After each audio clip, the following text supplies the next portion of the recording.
Nebraska set to kick away. Adi Kanalik teed up at the 30-yard line, and we are underway into a brisk win. And this ball falls shy of the 10-yard line. Spiller up the middle, finds a hole at the 35-40, and Spiller runs his way to the 43-yard line. As we check the starting lineups, the quarterback for Clemson, Cullen Harper, will play his final game as a Clemson Tiger. 11 touchdowns and 12 interceptions on the season. And right away, guys, we see the lightning in the formula for Clemson with C.J. Spiller coming out, giving his team great field position to take on this vaunted Nebraska front seven. Very physical defensive football team. And Steve, officially a 33-yard return. Clemson starts their first drive of the Gator Bowl. And a little dipsy-do. Harper lines up wide side. Now Spiller, by the way, has thrown a 15-yard touchdown to Tyler Grisham against Virginia this season. Clemson. And then Clemson Their first will call a timeout, timeout, Dan. First one, 8 seconds into the football game. Well, that's what happens with a little dipsy-do after New Year's Eve, Craig.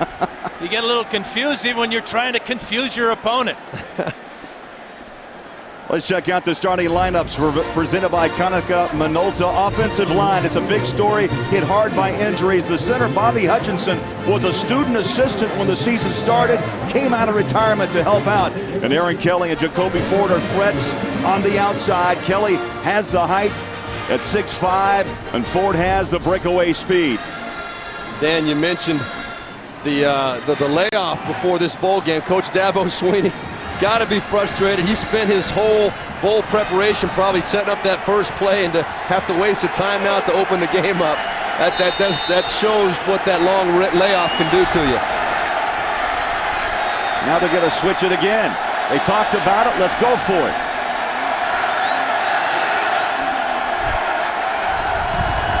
Direct snap. Spiller in round. They're going to go to Harper. Rolling, looking downfield for the long ball. Tied up, incomplete. James Davis, the intended receiver. So after the timeout, they go back with the original play.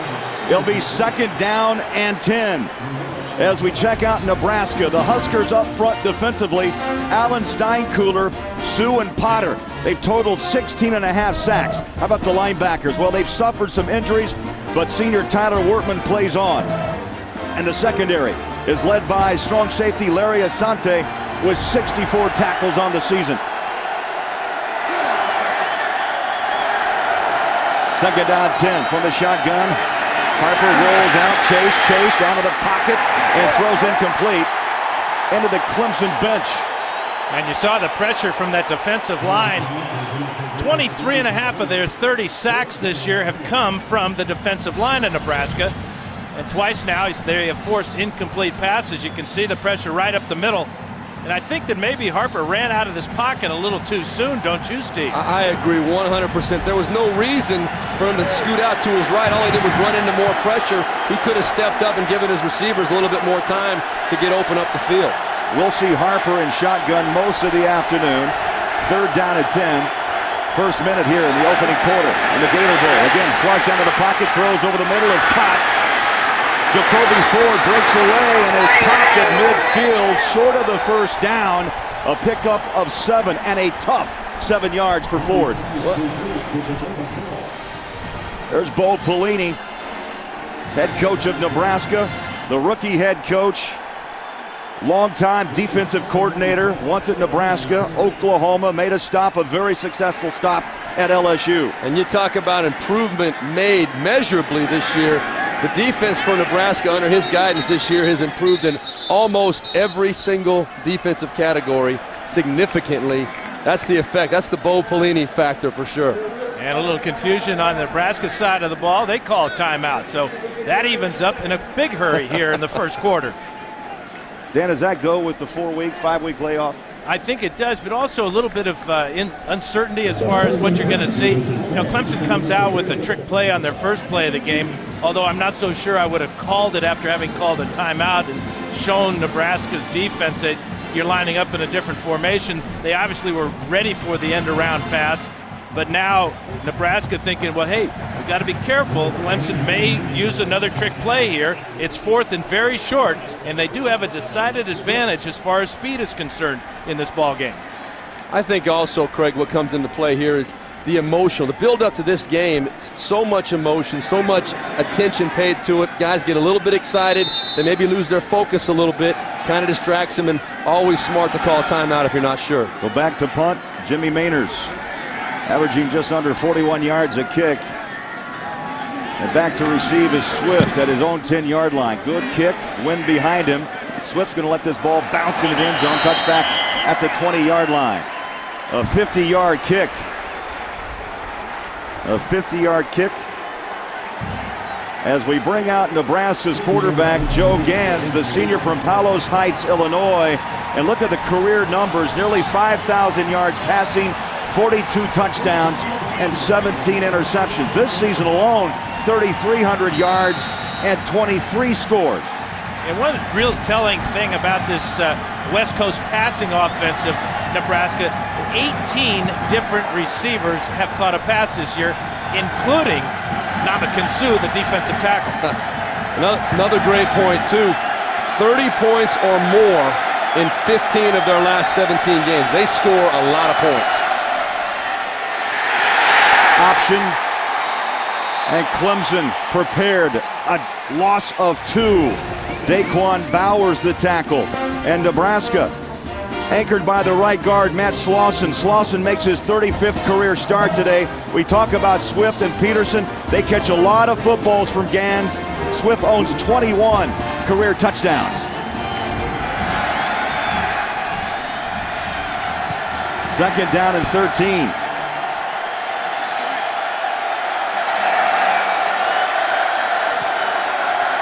Gans goes shotgun. Throws a slant across the middle. It's dropped incomplete at the 25-yard line. And Nate Swift unable to bring it in. Let's check out the Clemson Tigers on the defensive front. Darrell Scott, the lone senior for the Tigers. Linebackers, watch out. Always on the football. Cavell Connor averages over 9 tackles a game. And guys, the secondary is one of the best in the country, led by the All-ACC catback Michael Hamlin with 6 interceptions. In fact, the 4 defensive back starters have 36 career interceptions. So Gans is going to be tested throwing the ball today. Clemson showing blitz. By the way, Nebraska has scored only 1 time this season on their opening possession. It was against Missouri, a touchdown. Gans on the rollout was caught around the shoetops by the tight end McNeil, out of bounds at the 24-yard line.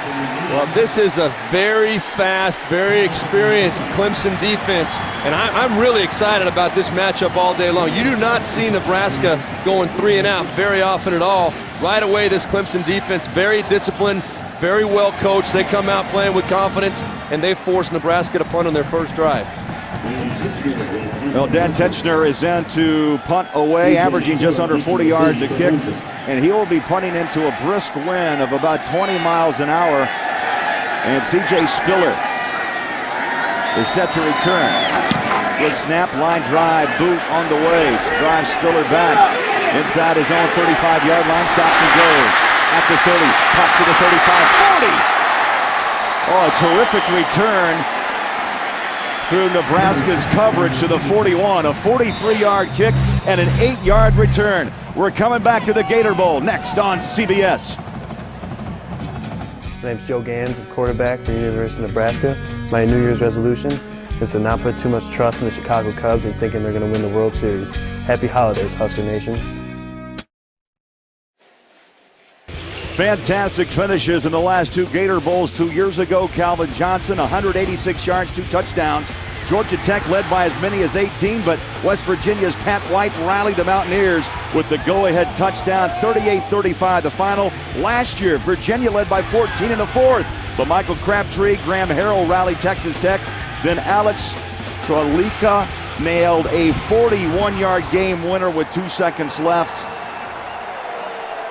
Thrillers the last 2 seasons here in the Gator Bowl. We'll see what happens today here between Nebraska and Clemson. Well, 3 plays on their first time on the field, 7 yards. Nebraska had it 3 plays, picked up 4.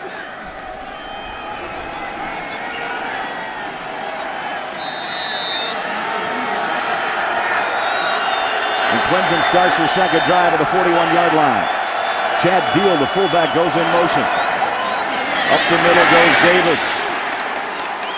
And Steve Berline, James Davis will wear you down. C.J. Spiller is the breakaway threat. He's the Lightning, and Davis is the Thunder. And Davis, a senior, Spiller a junior, but Davis today, 112 yards and 2 touchdowns is all he needs to become the all-time leader in Clemson in both categories. But yeah, he is the power. He likes to wear down a defense. And this, by the way, Nebraska defense does not substitute a lot.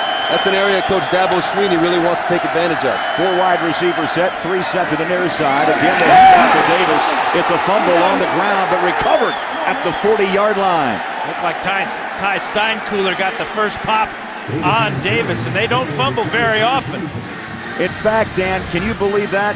Only 2 fumbles coming in today with 793 career carries by James Davis. Well, that's not very often. No, and we talked to James Davis about this yesterday, and amazingly, we talked about how his statistic of only 2 fumbles in his career is almost impossible to comprehend. And then today, one of his first carries, that ball's on the ground.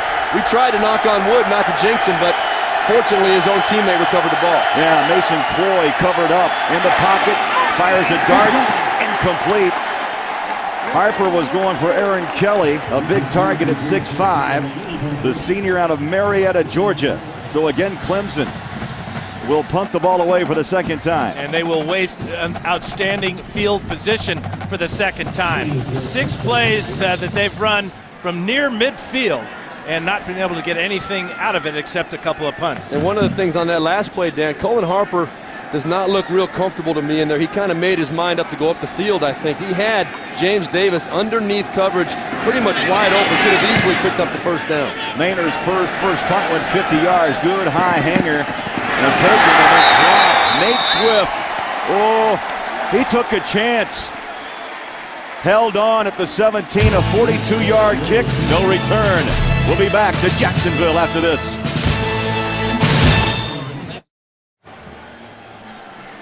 And back in Jacksonville, guys, you look at the Big 12 Thunder, the Big 12 quarterbacks this season. Of course, Bradford getting all the publicity. Why not? Oklahoma, 68%, 4,500 yards passing, 48-yard touchdowns. You got Chase Daniels from Missouri on that list. One player missing, though. Not a lot of love for Joe Gantz from Nebraska, guys. But he's a perfect fit for this offense. Sean Watson, offensive coordinators. The thing about Joe is he can manage the offense for us. And by that, we hear that term a lot, but it means just getting the personnel correct, getting the snap count to everybody, the kill system as far as the audibles are concerned at the line of scrimmage. And so what Gans is like, you know, you hear again the term coach on the field. Well, that's what he is. He's an extension of Sean Watson, but he's also a very good athlete, can run the ball from this spread, and obviously can deal it to a bunch of different receivers. But the thing that concerns me is what Steve talked about in that first drive is the speed and quickness of Clemson's defense right now is really has the advantage over this big offensive line at Nebraska. I agree 100%, Craig. And when you talk about the numbers that Joe Gans has put up this year, though, any other conference, and he's the guy everybody's talking about, absolutely amazing the numbers put up in that Big 12 conference this year. Hello, Jr. The ball carrier taken back, Daquan Bowers. Defensive end, and the freshman from Bamberg, South Carolina, knocks Helu down for a 2-yard loss. You're going to see him right there, yeah, and he's on the right side of your screen. Watch him get up in there and use that big physical body just to throw away that offensive tackle and jump on top of the running back, making the tackle for about a yard loss.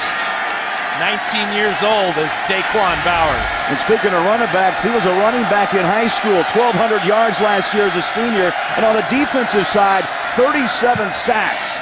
He was a do-it-all player in Bamberg. Boy, nothing doing. Clemson's front line hammering their way against Nebraska's front. Well, and they're not doing anything too crazy on the defensive side of the ball. What they're doing is just playing more physical, more aggressively right now than this Nebraska offense is. They're bringing it to them. Nebraska not used to getting off course. We talked to both David Blackwell, the defensive coordinator for Clemson, and Sean Watson, the offensive coordinator for Nebraska. They are so good at staying on schedule and in non-obvious situations. They're not used to this third and long stuff. 4 wide receiver set for Gans. 3 loaded up near side. From the shotgun, low snap, Gans pedals back. Good protection, up over the top. He goes! Oh, what a catch! At the 45-yard line, Todd Peterson. That's what you get from senior wide receivers Swift and Peterson.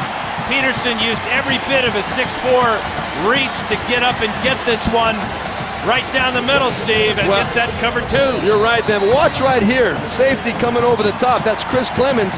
He's got a chance to make a play on this ball or at least make a big hit, but watch, his break is a little late, and he goes for the ball instead of going for the hit. Letting Nate Swift get up there and make that, Todd Peterson get up there and make that catch. Really shouldn't have been completed, in my opinion. Incomplete. What a smack down at the 39-yard line. Trying to throw the bubble screen, and let's hear this one. Listen to the bubble pop. Yeah, I'm not sure that's not pass interference. He hit him before the ball got there, but behind the line of scrimmage. Totally legal. Great reaction by Chris Chancellor. Chris Chancellor with the big play, and I'm not so sure, Dan, that ball was not a lateral. That ball was very close to going backwards. If anything, it was straight down the line, but I saw it happen. I thought it might very well have been a live ball. Well, if it's straight down the line, it's considered a forward pass. Exactly, but I thought it might have been a little bit backwards, but it was close enough to where the question entered my mind. I'm sure it wasn't a lateral. Just check it out. As you can see, the swing by Halu and the hit by Chancellor seemed to be forward by about a half a yard. Definitely did. Second down at 10. Jump up front. No call. Gans switches things up at the line. Halu finally with some positive yards after taking that shot back at the 40. And Halu picks up about 3 to the 48-yard line. And Michael Hamlin, the cat back with the tackle. You think that Chris Chancellor said, hello? Hello. Hello? I'm thinking Halu was thinking he was wishing that was all he said. Goodbye, baby. Yes. You know, Halu had a terrific end of the season. The final 4 games picked up 510 yards, and he worked his way into the starting lineup here. Yeah, replacing a pretty good running back in Marlon Lucky. Over 100 yards 3 straight times. Gans flush out of the pocket. Incomplete. DeAndre McDaniel pressured Joe Gans, and you look at the last 4 games, 18 carries for 128 yards. And rushing touchdowns 5. So yeah, he took away the starting job from Marlon Lucky, and we'll still see Quentin Castile as well today. That's right. Halu is the slasher, and Quentin Castile in 235 is the thumper. Everybody's got nicknames today. Jacoby Ford deep to receive for Clemson. First punt by Techner was 43 yards. Low snap. And a good boot. Into the wind, drives back to Paper forward. Up again, tries to turn the corner and runs out of bounds at the 10-yard line.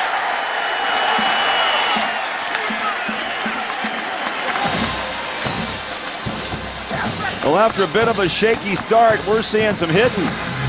Here in Jacksonville, the Gator Bowl, Nebraska, Clemson on CBS.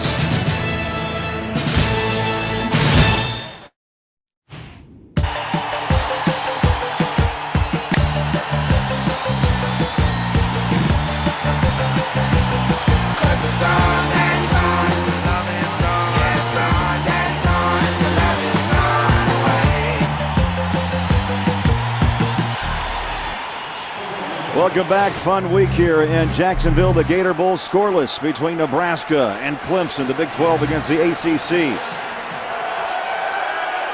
And we see Lightning in the backfield back there for the first time. C.J. Spiller. Clemson starts their 3rd drive at the 10-yard line. 8:12 to play, opening quarter.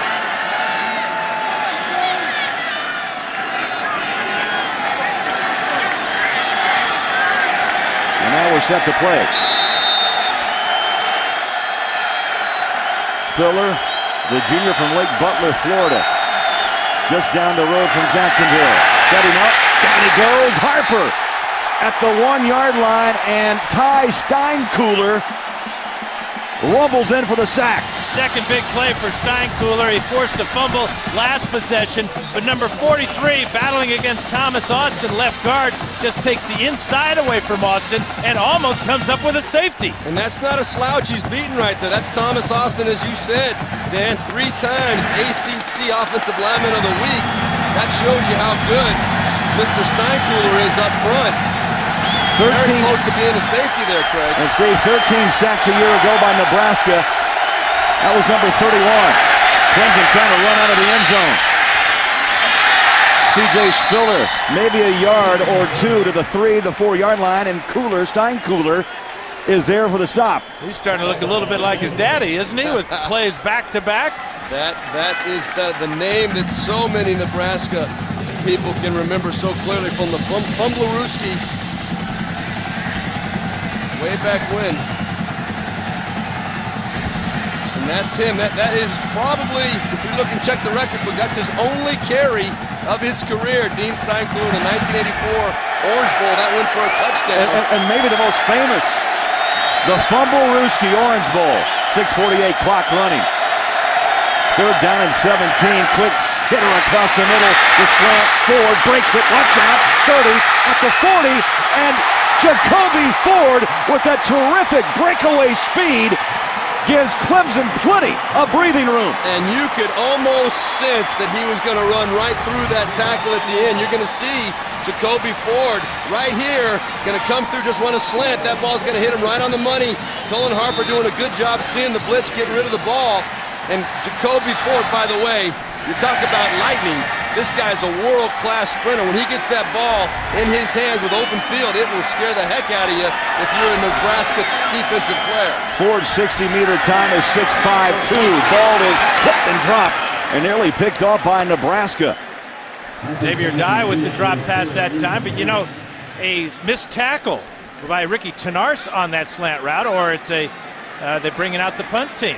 Exactly right. And we talked about earlier, Dan, this Nebraska defense does not sub, and the only way that Clemson's going to be able to accomplish one of their main goals today, to get them tired out, to wear them down, is to convert some first downs. If you keep letting them come on the field fresh, you're going to have a hard time beating them today. You've got to convert, make some first downs. That was a big play for Clemson. Mike Palmer, the tight end, in motion, swinging out far side. It's grabbed by Ford and is bumped out of bounds right at midfield. Well, go to CBSSports.com for complete coverage of the bowl season. You'll find the latest news, analysis of every matchup, video previews, and live scoring game centers. It's all online at CBSSports.com. Now, one way that Clemson will try to wear down the Nebraska defensive line is with screen passes and play action. Nebraska gives up over 235 yards a game through the air on the defensive side. Shotgun. Harper sets the feet, throws across the middle. Fairburn, number 83, the senior from Duluth to Georgia, is tackled down near the first down marker. And that time right there, Cullen Harper doing a great job standing in the pocket under some pressure. Zach Potter was coming off the edge, and there was some good penetration. And the chains move. Chains move. Good pass by Cullen Harper, standing strong in there. That's Fairbur's 3rd catch of the year, and what a great effort to get the first down, because he didn't have it until he was tackled. Well, this drive stays alive thanks to that 46-yard grab by Jacoby Ford. That pass covered 8. There's a pump, a throw, and a slant. Incomplete across the middle. Tyler Grisham. So Grisham with 36 catches on this season. We talk a lot about Kelly. We talk a lot about Ford. But the 3rd man in that rotation for Cullen Harper, guys, is number 13. And perhaps Dabo Sweeney's favorite player. He brought him into our meeting the other day, gave him a big hug, and said, "This is my guy." Showed him off almost like he was one of his own sons. Teacher's pet. Senior out of Birmingham, Alabama. 5:25 to play, opening quarter. Set up the screen, far side is caught. Nebraska not fooled. Spiller with the grab, but for the 3rd time, we're mentioning Ty Steinkuhler everywhere. You're going to see Steinkuhler. Here he is again right here. Watch, he does a great job of sniffing this out. We talked about the screens. Dan mentioned Dabo Swinney said that was going to be a big part of the game plan, but boy, if Nebraska keeps adjusting and reacting as well as they are, getting to the football, you might get Dabo Swinney away from that train of thought. 3rd down and 9. Shotgun, Harper. Long snap count. 2-step drop, fires a strike, and is caught. Lean out, trying to grab another yard or two is Kelly. You know, a lot of times you're asking your defensive end to do this. Check out Zach Potter this time as he takes C.J. Spiller out of the backfield. Now this is a mismatch, Steve, I think. You got Spiller who runs like the lightning, and big old Zach Potter doing a great job with pass defense. And by the way, though, you had C.J. Spiller on the wheel route going down the sideline. If Colin Harper might have wanted to take a chance, that might have been a good matchup to try and exploit down the field. Oh, I think so. 4th down and 1, timeout called. And a timeout, Nebraska.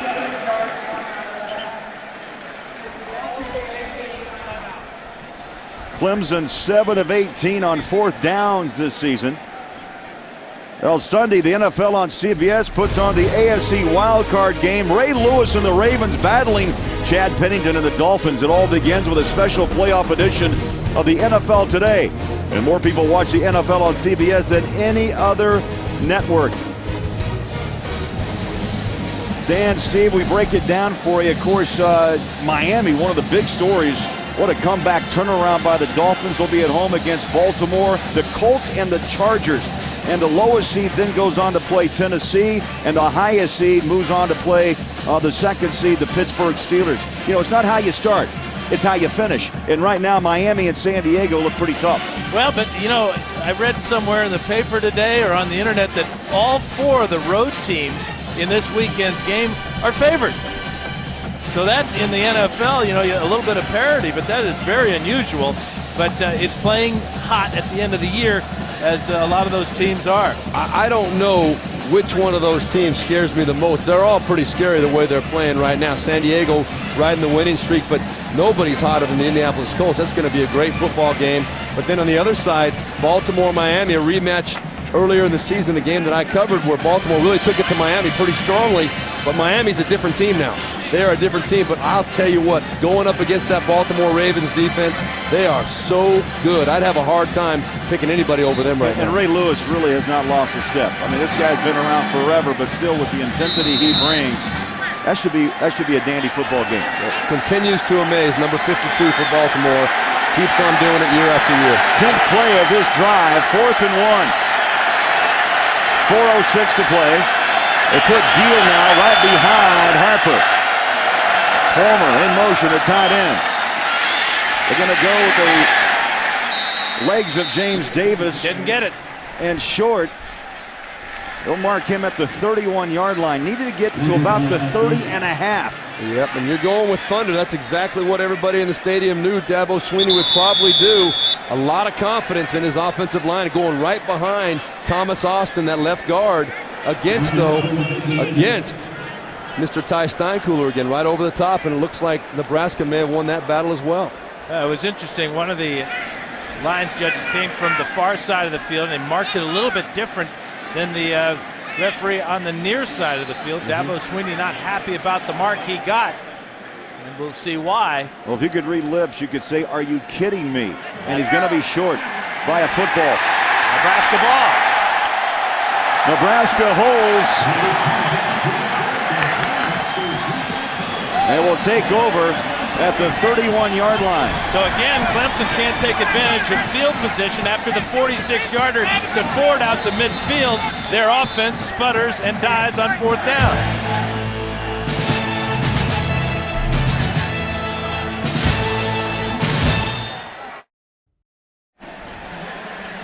A picture-perfect day in Jacksonville. MetLife is providing today's aerial coverage. Look for more aerials as MetLife teams up with CBS throughout the new year.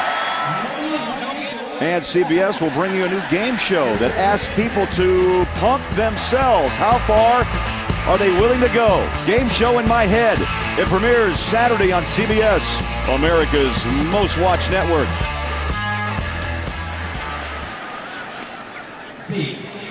Scoreless between Nebraska and Clemson. Tigers with 16 offensive plays. Time of possession, guys, nearly 6.5 minutes here in the opening quarter. Still over 4 minutes to play. Yeah, this is an area, Craig, where Nebraska usually dominates. They are one of the very best in the country at possessing the football. Time of possession, only twice in the last 15 games have they been on the short end of the stick as far as that goes. On first down, play action, Gans has the ability to break a pocket down and runs out of trouble and picks up 3 yards. Daquan Bowers and a host of Clemson Tigers got him down. But Gans told us, listen, if I can't do it with my arm, one positive I do know I can run out of trouble. They're really searching for plays that will be successful against this Clemson speed and quickness. They usually win on first down. They stay on schedule. But right now, Nebraska not having any success winning on first downs. And I'll tell you what, number 93, Daquan Powers, is an impressive-looking athlete. The way he closed down and made that tackle. Play action, set up a screen, middle screen, and it's cut by Marlon Lucky and fights his way past the 40. They're going to mark Lucky down at the 41-yard line. Well, I'll tell you what, Clemson very lucky for this man being right here. This play was set up very nicely. Was going to be for a lot more yardage if Marlon Lucky didn't run into that referee. There was a nice seam coming up in there. I'm not sure that Chris Clemens would have been able to come over and make that tackle had not Lucky run into that referee. Very unlucky. 23rd reception for Marlon Lucky on the season. But he did pick up the first down, and it's good to see Lucky in the lineup. We're going to see 3 running backs for Nebraska. We've seen Hello, Lucky, and Quentin Castile will be the short yardage running back, but you're right, Steve, that was unfortunate or unlucky for the Huskers. First and 10, Nebraska at the 41-yard line. Play action rolling out. Up top goes Gans, and that ball flutters into the Nebraska sideline. Well, it seems as though Clemson's got Nebraska's number all the way across the board right now. You're going to see some great hitting against the run right there. Daquan Bowers knocking him down right in his tracks. And then, again, everybody, just seems like everything Nebraska's trying to do, the big hit on the screen pass right there, everything Nebraska's trying to do today, Clemson is beating them to the punch. Nebraska has not been able to answer the speed of Clemson to this point. And Nebraska 5 carries, just 3 yards so far.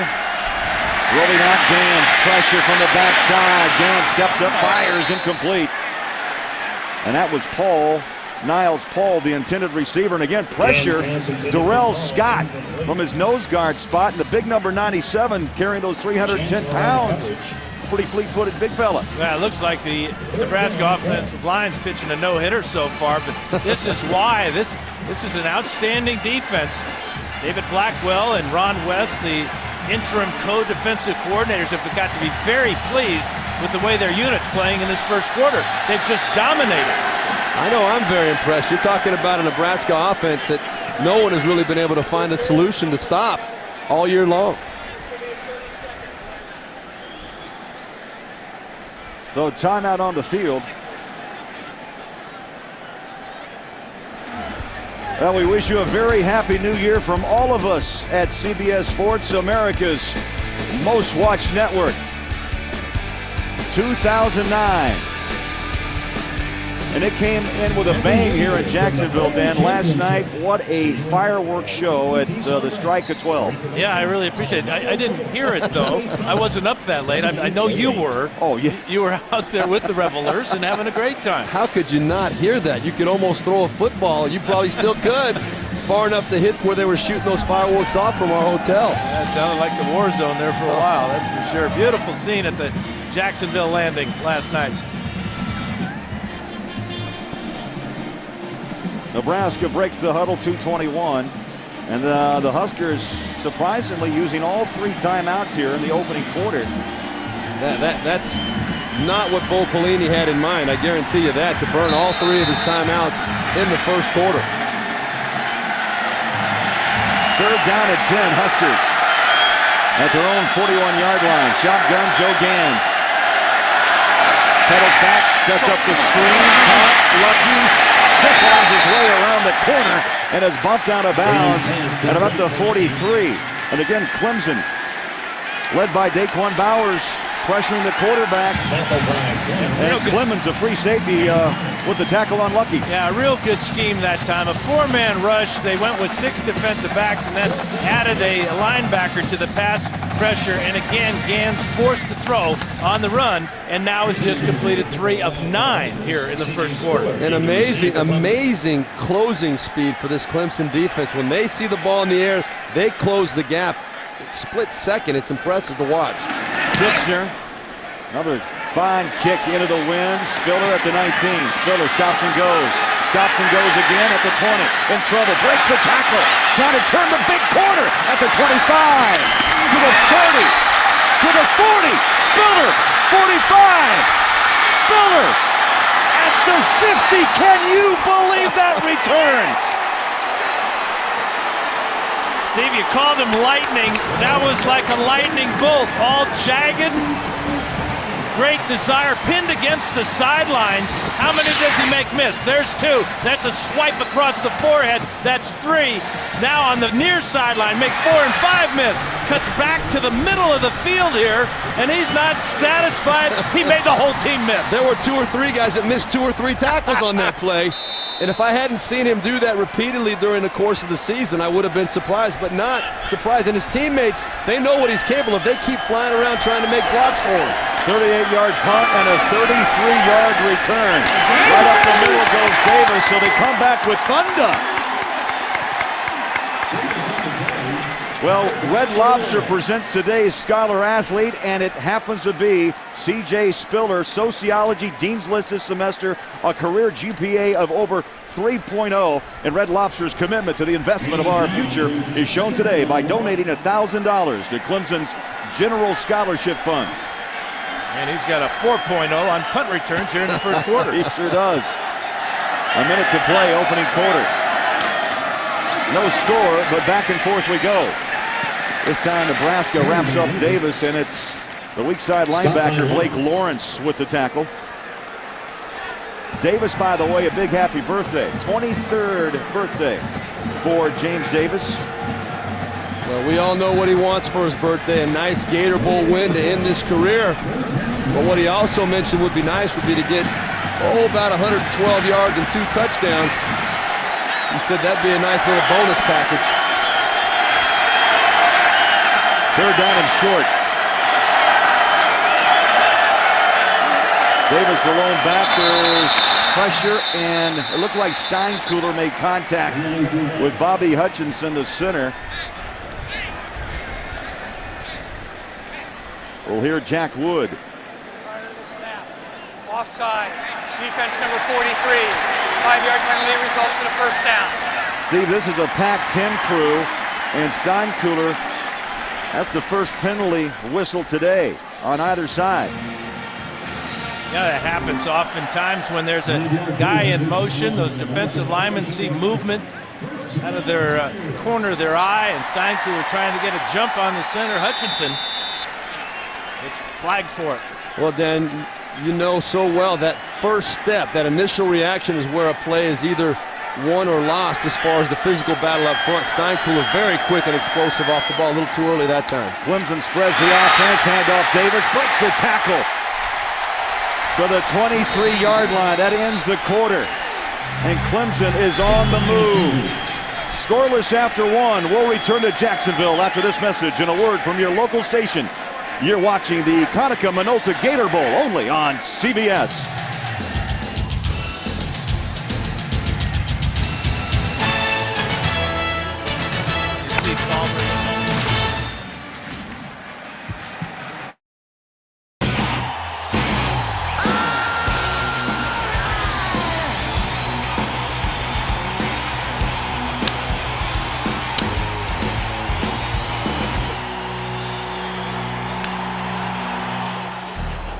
A scoreless first quarter after 15 minutes here at the Gator Bowl. Nebraska taking on Clemson. Craig Bolerjack, Steve Berline, the Hall of Famer Dan Fouts. We knew Nebraska, guys, a power team, a strong team, a good offensive team. We knew also, Steve, that Clemson shows a lot of speed. Even though it's scoreless, I think right now we're looking at speeds beating the power.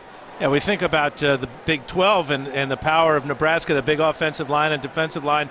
Well, their feet appear to be stuck in the mud right now. Clemson just running around them on both sides of the ball. Well, and this game right now is going exactly the way the Clemson Tigers would like it to go. They're only giving up 16.6 points a game.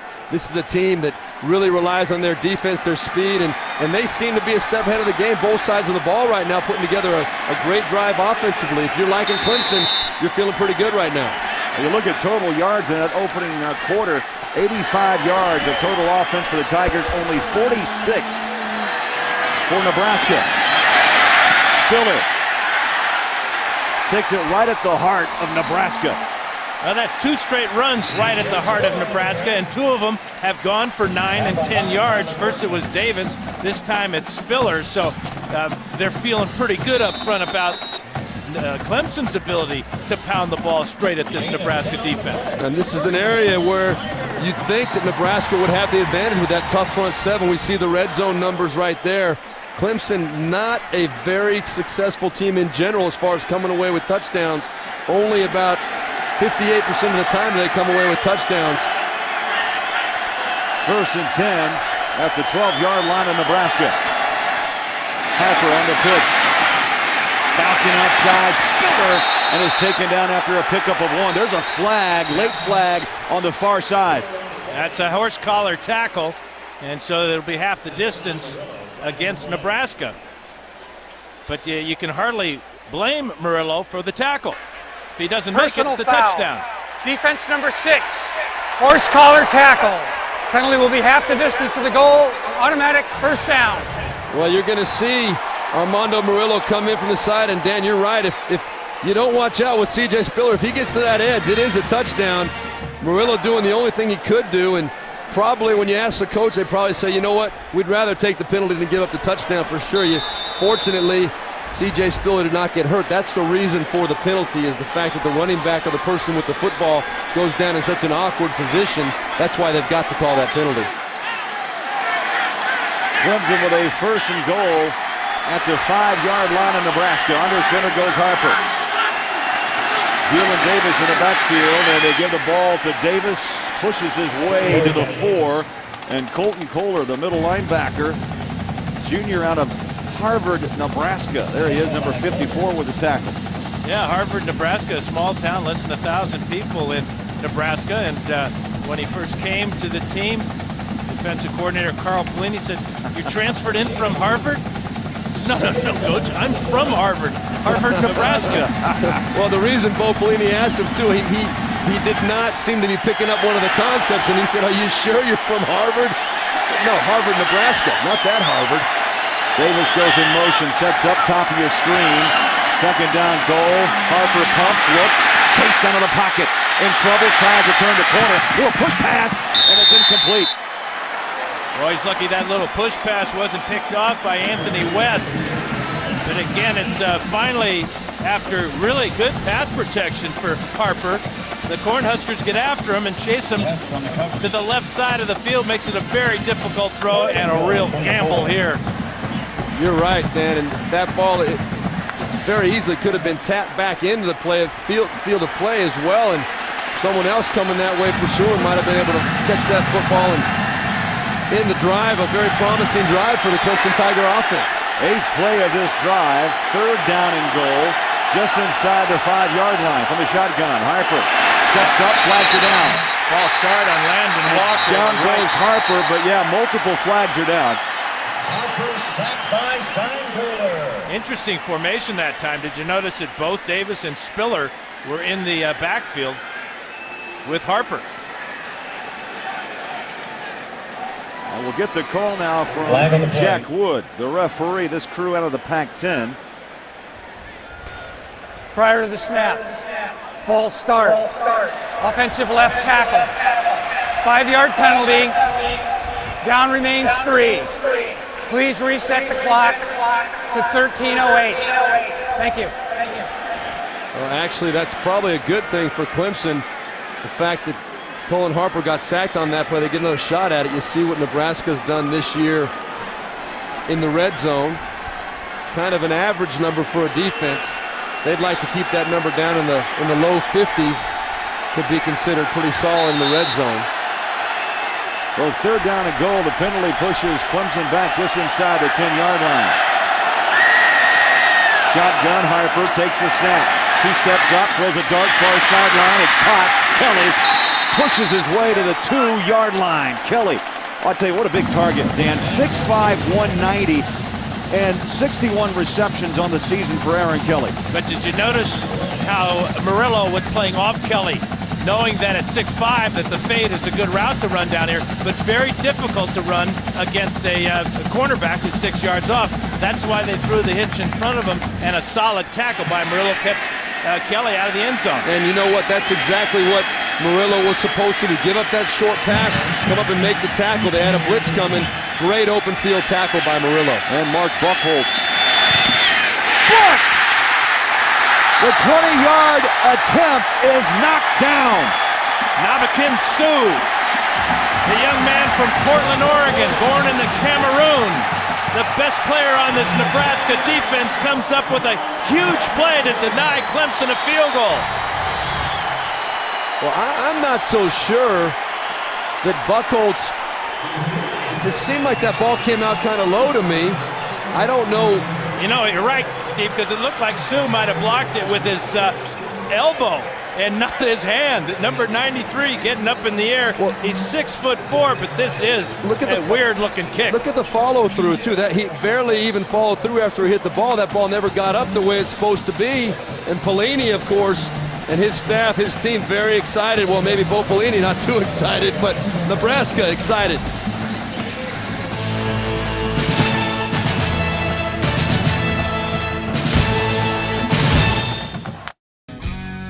Ndamukong Suh, University of Nebraska, defensive tackle. My New Year's resolution is speak to my family every day and go Husker Nation. And Ndamukong Suh, 6'4", 300-pounder, a first-team All-Big 12 selection. Why not? 68 tackles coming into this game, 5.5 sacks, and 2 interceptions. A junior out of Portland, Oregon. Those 2 interceptions, Craig, he returned both of them for touchdowns. And also caught a touchdown pass. And you know what his name means? Ndamukong means House of Spears. And we're not talking Brittany. Saw that coming, did you? Oh, yes.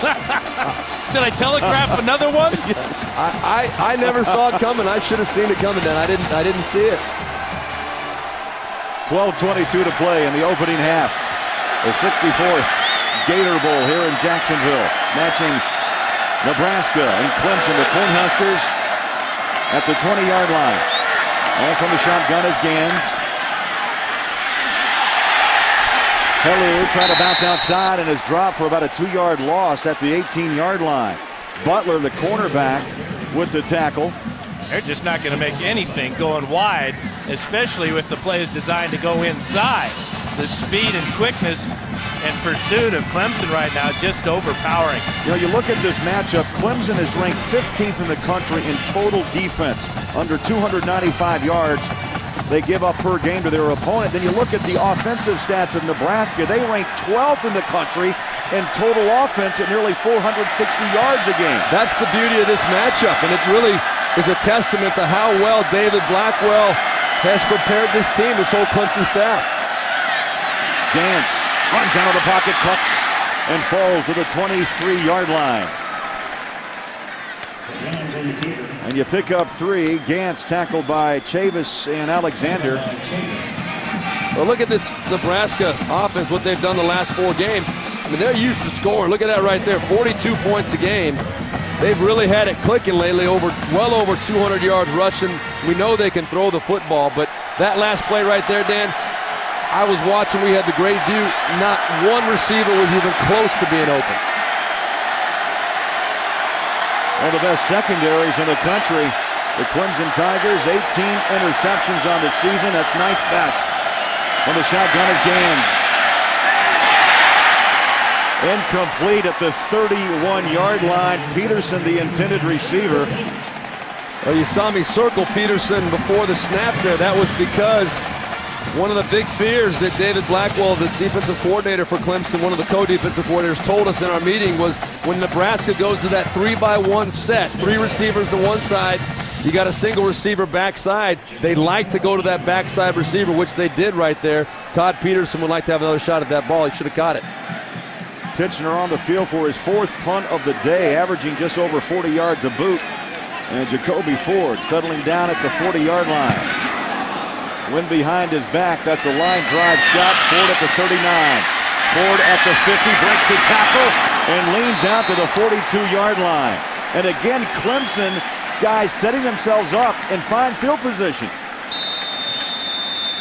A 38-yard kick and a 20-yard return. Back to Jacksonville after this. Back in Jacksonville, Gator Bowl, Nebraska Clemson tied with 10:34 to play in the first half, and flying high above, MetLife is providing today's aerial coverage of the game down below in a sellout crowd of red and orange. And let's take a look now at the Home Depot tools for success. Defensively for Nebraska, they've kept Clemson off the scoreboard and have allowed only 103 total yardage, and it's been the defensive tackles. Here's Ty Steinkuhler with a forced fumble here in the first quarter, and then he gets the only sack of the game. Almost picks up a safety, then his buddy right next to him. And Ndamukong Suh with the right hand denies Mark Buchholz the field goal. 0-0 our score. I think that block was almost with his armpit more so than his hand. You look at the first 4 possessions by Clemson. They start at their own 43, punt, then a punt at the 41. They start deep at the 10.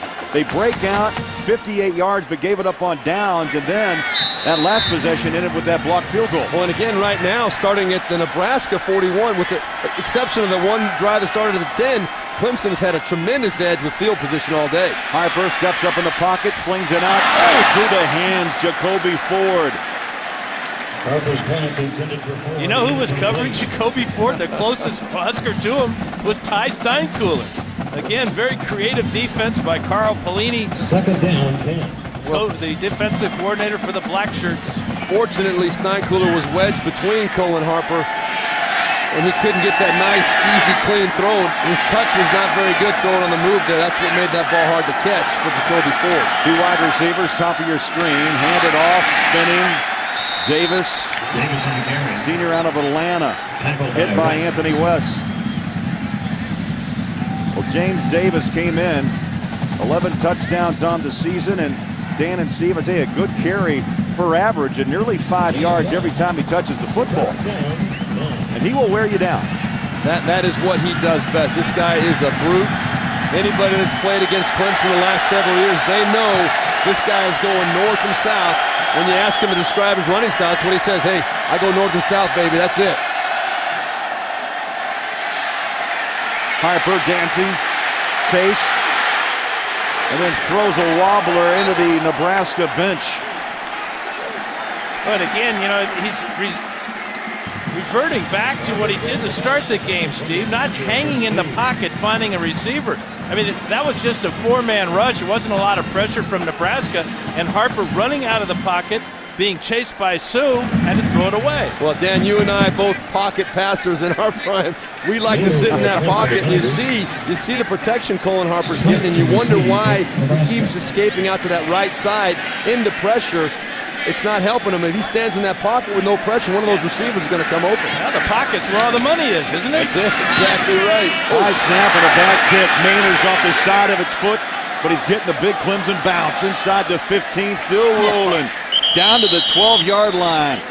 Oh, Clemson catches a break, and Nebraska will have the football when we come back. A 27-yard kick. Second quarter in Jacksonville. Colin Harper, quarterback from Clemson University, 5th-year senior from Alpharetta, Georgia. My New Year's resolution is to start the new year off with a big win. And I want to wish everybody back from Clemson Happy New Year.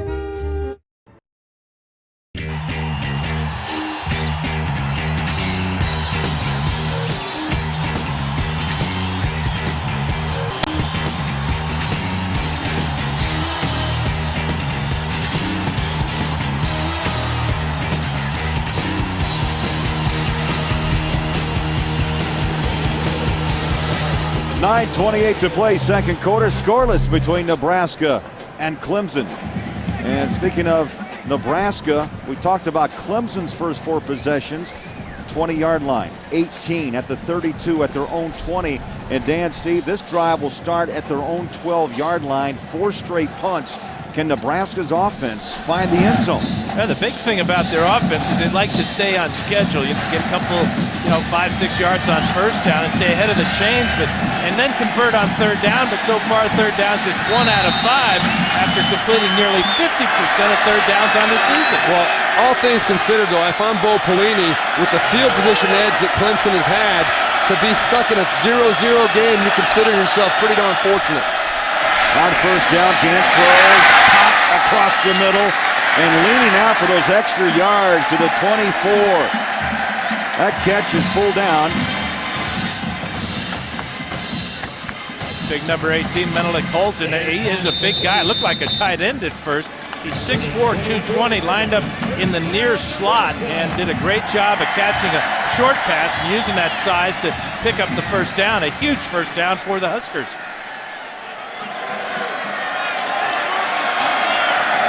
For a first down at the 24-yard line. Clock running up on 9 minutes of play in the first half. Handoff, Castile. Bangs, you hear those pads popping to the 32-yard line. And a few extracurricular activities after the tackle. And coming up on the Geico halftime report, Tim Brando, Spencer Tillman, and Tony Barnhart are here in Jacksonville. They'll get you caught up on all the scores and highlights and preview all the New Year's Day Bowl action. That's coming up on the Geico halftime report.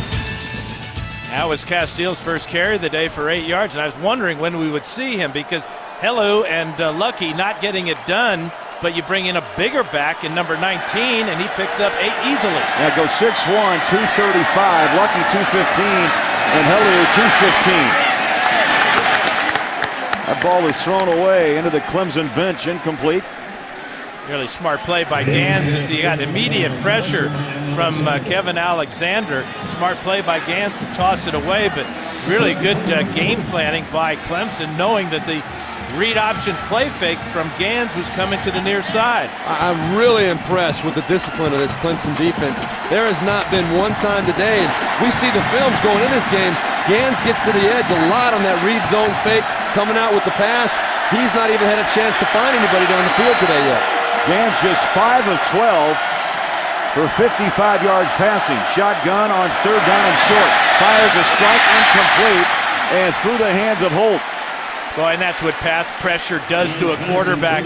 He had nobody around him, but the ghosts of passes past have got to him that time because he rushed that throw, had Holt open for the first down, but because of the pressure from Clemson all day long, he missed him. Well, you're talking, Dan, as you mentioned earlier, about a team that converts 50% of their third down conversions. Right there, that's as easy as it gets. Holt was wide open. Gans was not under any pressure, but you're right, his feet weren't set. He wasn't able to get that ball put on the money. Should have been an easy conversion for Nebraska. And Titchener is back for his 5th punt of the day. The wind behind him. Gets it up and hangs it down to the 24-yard line, and no return for Spiller. Outstanding punt by Titchener, forcing Spiller to the sidelines, and nothing he could do but his momentum take him out of bounds. 44-yard punt. And Saturday, women's basketball returns to CBS as LSU battles number 1 ranked UConn, or Minnesota takes on Illinois. Then 8th ranked Tennessee travels east to take on Rutgers. Then it's the men's turn as CBS continues on the road to the Final Four as North Carolina State takes on the Gators from Florida. That's Saturday right here on CBS. And of course, the Gators under Billy Donovan's direction, back-to-back national titles, trying to rebuild that Gator program. And Clemson on first down runs for maybe a yard. Spiller past the 25 to the 26 and knocked down by Sievers. Good job by the Nebraska defense there. You saw Colin Harper fake that bubble screen out there to the right side and had the delay draw to C.J. Spiller trying to pop one back inside, but Nebraska stayed home, kept it to a very minimal gain. You see Spiller's numbers, just 4 carries on the afternoon and 13 yards. Shotgun Clemson. Harper Batted down, incomplete. Big Zach Potter got up and knocked that one down. 6'7". Easy for him to get up and knock it down. Now you look at all the Nebraska helmets, you'll see a sticker on it today with AP on it, and that is in remembrance of Anthony Pelini, 85-year-old father of Bo, and also his brother Carl. Mr. Pelini passed away December 23rd, and we send our best to the Pelini family. Quite a guy, a World War II decorated hero, father of 8, grandfather of 26. Tremendous influence on both of his sons and the whole family as well. Play clock is down to 3. That ball is up high in the air, and Harper throws it into the Clemson bench. I don't know if that ball was deflected or not coming off his hands, but a poorly thrown ball. No, you know who was deflected was Colin Harper. He was hit very cleanly by Tyler Wortman with the pressure, hit him right in the rib cage. And you're going to see it right here. Colin Harper had really no option but to get rid of this football. You see Wortman coming through right there. Boy, those are the kind that hurt us old quarterbacks, Dan. You get that exposed rib shot. Yeah, he'll be feeling that in about 20 years, just like you. Low snap. Mainers kicks it away. Into the wind. High hanger. Oh, great special teams tackle. Nate Swift, I think for a moment thought he may have the first step. And Swift taken down at just outside the 25-yard line. Just another example of again, the speed of Clemson and the very solid tackling they've had today. Nate Swift, I don't think he's used to that first guy making the play on him when he catches those punts. But today, very, very sure-handed tackling by the Clemson defense. Well, the Youngstown connection. You know, the Pellinis and the Stoops from Youngstown, Dan. And boy, this is a tight group, and it's amazing. The brothers Pelini, the brothers Stoops all found themselves major players in college football. Yeah, all products of Cardinal Mooney High School in Youngstown. And a lot of W's. Congratulations to Mike and to his brother Mark. They got that Arizona program turned around out in the Pac-10, won a bowl game for first time in a long time for the Wildcats. That Oklahoma program pretty good. Is it? Yeah, I understand they're playing a big game coming up next week. This guy right here has got a big one coming up next week. I know where I'll be on January 8th. 6.5 to play in this scoreless first half and the 64th Gator Bowl. Low snap taken by Gans. Little option, turns the corner, and Gans takes a hard shot down to the 34-yard line. DeAndre McDaniel and a host of Clemson Tigers in to stop Joe Gans. Well, this is just a straight speed option from the gun. Nebraska runs it as well as anybody. You can see Joe Gans, he makes the right decision. Up the field, pressure was coming, and he decided to tuck it and get what he could get. A good solid 5-yard pickup for Joe Gans in the Nebraska offense. Now they've got the 3rd and 2 situation that they desire to be in. Well, and they got to hurry now. They're up against the play clock. They have no timeouts now, and it's 3rd down and very makeable. Clock moves inside of 7 seconds. Nebraska used all 3 of their timeouts in the opening quarter. Play clock down to 2, down to 1. Just got the snap away. Gans on the rollout, sets up, throws. It's caught. And Swift somehow in traffic makes the grab at the 40-yard line. Michael Hamlin had a shot at picking this one off and taking it into the end zone. And I don't know how Gans was able to roll out. Looks like he's got a lame right ankle. Well, you're going to see the motion come across and out to the flat and then out to the flat this way. But the problem you're going to see initially on the snap when Joe Gans wants to throw it, these two are too close together right here. There's not a clear seam for him, but he does a good job buying time. Almost had that ball go the other way, but that time it worked in his favor. Got the ball in there for a good conversion on 3rd down. 18th consecutive game that Swift has caught a football from Joe Gans. Play clock again down to 1. Quick pitch, that ball's loose. It's up. It's into the hands of McDaniel. Touchdown, Clemson.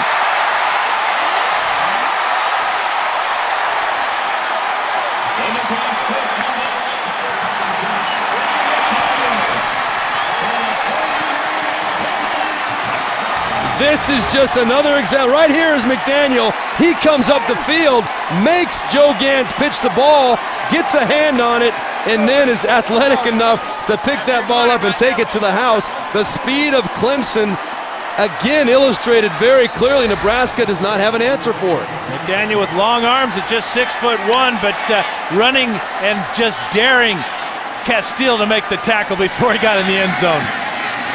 Buchholz punches it up and through. 86 of 86 career point after attempts. And a moment ago, that ball is blocked down. It's fumbled, and DeAndre McDaniel scores the first touchdown of the Gator Bowl here in Jacksonville.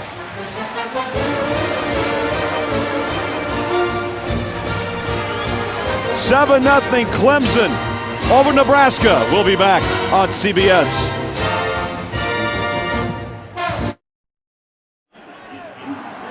Hi, everybody. Tim Brando coming up on the Geico Halftime Report. Spencer Tillman and Tony Barnhart will join me with scores, highlights, and previews of all the action going on this New Year's Day. Happy New Year to you all. And now let's get it back up to that talented trio anchored by Craig Bowler. Jack Bowler. All right, Timmy, thanks so much. 7-0. Clemson defense scores the first points here in the Gator Bowl, and McDaniel goes 28 yards off the Nebraska fumble. Tremendous athletic play. McDaniel, not a big guy. 6'1", 200-pound sophomore, but boy, can he get up the field and is a tremendous athlete to be able to bat that ball and pick it up and take it for the score. I'm telling you guys, this game is going exactly the way Clemson wants it to go right now. Dabo Swinney's got to be pretty fired up. Well, he asked his players after the coaching change midseason, are you all in? And oh, they're all in. All right. Buchholz. Boy, he drives this ball deep. Taking 1 yard deep is Niles Paul. Upended, still on his feet. Did his knee hit the ground? Yes, the official steps in and blows that play dead at the 21.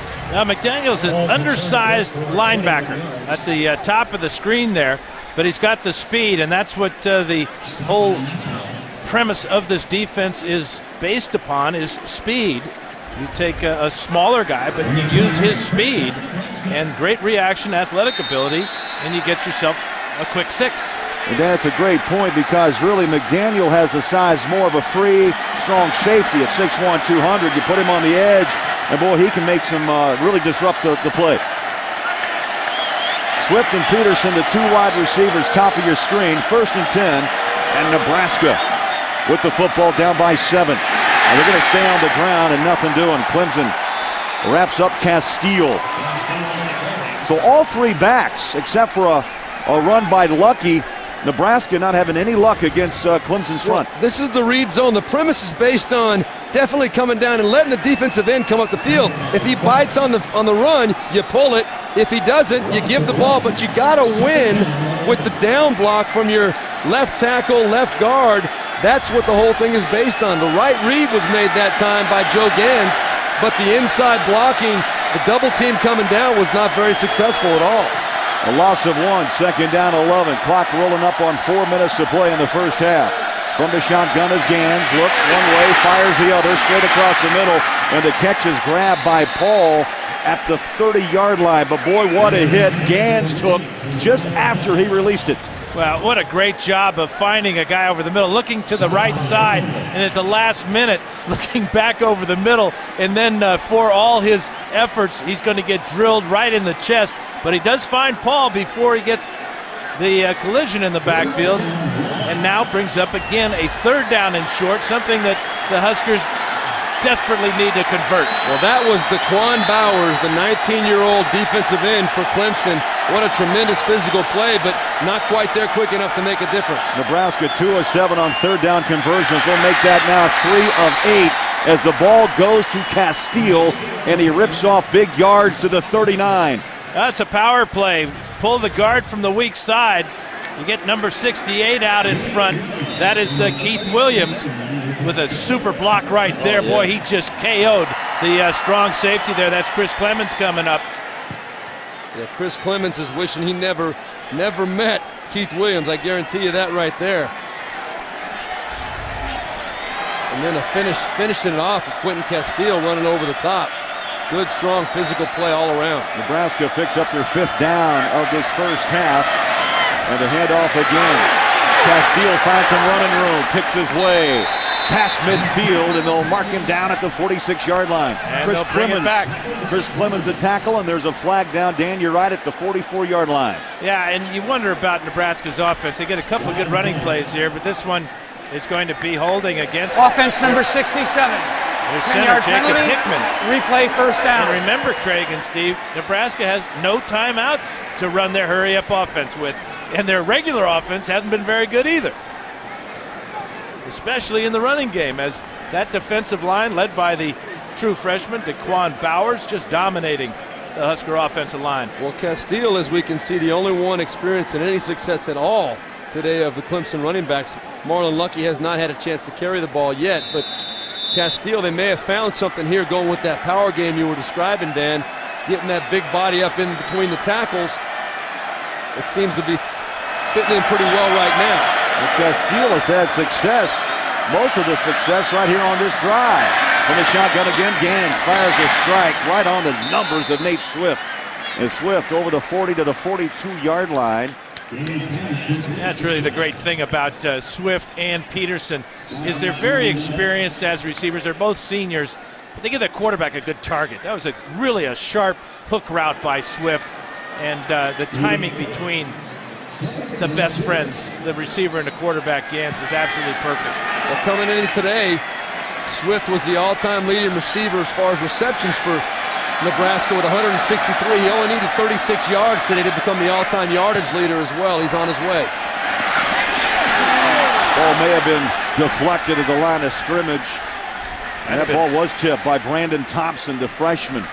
Boy, yeah, how's the future look for the Clemson defense with Brandon Thompson, a true freshman, 6'2", 315? Are you kidding me?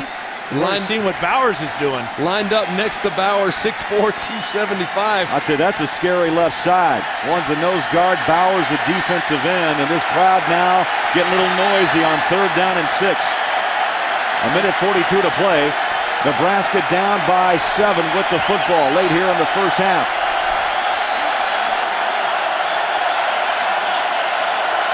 Gans sets up in the shotgun. 3-step drop, looking, puts it down. Turns the corner. On his back foot, throws. Caught! You know, we talk about the attributes of Joe Gans earlier, leadership, competitor. This is what it's all about. Under duress there, now he gets his team to the line of scrimmage. They're going to go hurry up because they have to. Once the chains are set, the clock will run, but what a play by Gans. That's the beauty of Joe Gans right there, using those feet, buying some time, making a play. A pass play of 23 yards, 1st and 10. And Craig, the chains on the far side of the field got all tangled up. Nebraska catching a bit of a break with no timeouts remaining. And it was on the Nebraska sidelines. You think there's a little monkey business going on over there?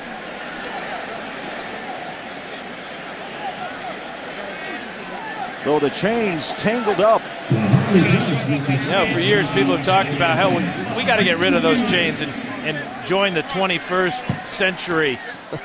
Get some lasers out there or something, but there's nothing quite like the drama of the chain gang and bringing it out for the measurement. Sunday on 60 Minutes, they call him the mad scientist of football, Coach Mike Leach. So what are his tricks? Find out Sunday on 60 Minutes. Well, let's see what tricks Nebraska has up their sleeves. Yeah, this would be huge for Nebraska to get some kind of points on the board, a little bit of production going in at halftime. Gans sets up and throws, far sideline, incomplete. Mentally Colt, the intended receiver. That stops the clock now, 1:25 to play. Well, this is how you earn the respect of your teammates, by making a huge play on a day where you're struggling and your whole offense is struggling. Look at him, runs out of that tackle, and that throw is phenomenal. Running to his left, getting his shoulders square to the line, and putting the ball on the money. Well, you talked about his competitive nature. This is a kid that will keep coming at you all day long. You can hit him, you can knock him down, but Joe Gans is going to keep on getting up and coming back. He found himself as a second stringer throughout most of his career until the final month of last season, and he's taken over from that point on. Castile on the pitch, out of bounds, and so Nebraska using the clock and the plays on the short side of the field. That stops the clock out of bounds with 1:20 to play. Well, the perfect play call as they had a blitz on the weak side here, and Castile very frustrated at the end of this that he doesn't get the corner and get into the end zone. Well, I'm impressed they went back with that same speed option to the left side after they ended up giving Clemson a touchdown the last time they ran it. Shows you the consistency of Sean Watson. Pressure's on, ball is up for grabs. Gans try to grab it, and it falls incomplete. Boy, Clemson brought 7, 8, 9 players on that rush. But you know what? The biggest play of the game from Nebraska's standpoint to this point right now was a play of Joe Gans right there. To see that ball up in the air, the little man, probably the smallest man out there, got up high, jumped, and knocked that ball down and kept Clemson from coming up with a drive-killing interception. Yeah, it was a perfect set, and he spiked it for the winner. Alex Henry is in to try a 48-yard field goal on the season, 14-17, and Henry has leg, hit a 57-yard kick against Colorado and hits it from 48.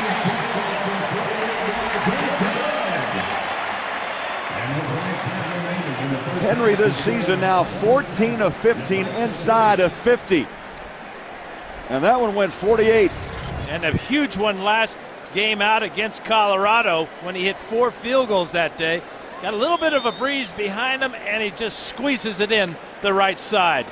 We go back to the crucial 57-yarder that Henry kicked against the Buffaloes. They had a conversation on the sidelines, and Bo Pelini went over and asked Addy Kanalik if he wanted to give it a try, and Kanalik said he'd pass. Henry looked him dead in the eye, says, "Coach, I can make it." He said, "Coach, I've made that in warm-ups today." And Coach says, "Well, that doesn't count, son. You've got to make it now." But you know what? Bo Pelini told us in the meeting, he said if I was not convinced that he meant it, I would not let him go out there and try that kick from 57 yards. But he said he convinced me that he was going to make that kick, and sure enough, the kid came through. Well, and I think part of that, Steve, is that he had already made 3 on the day, so he's feeling very good, very confident about his abilities, and it showed. So Nebraska finds the scoreboard with 1:10 to play. The 48-yard field goal by Henry. Addy Kanalik set to kick. Big leg. No return. Nearly got it down to the end zone. Well, Sunday on CBS, it's a mystery for the new year on a new episode of Cold Case. Sunday on CBS, America's most watched network.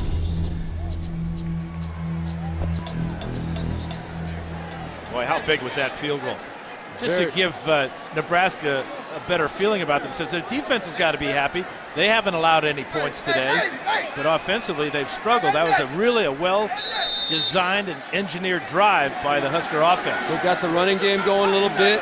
Joe Gans made some plays in the passing game with his feet. Good solid drive to end the half for him, but now over a minute left for Clemson to go down the field here with 2 timeouts. Harper, shotgun, ball batted down. Oh, picked off!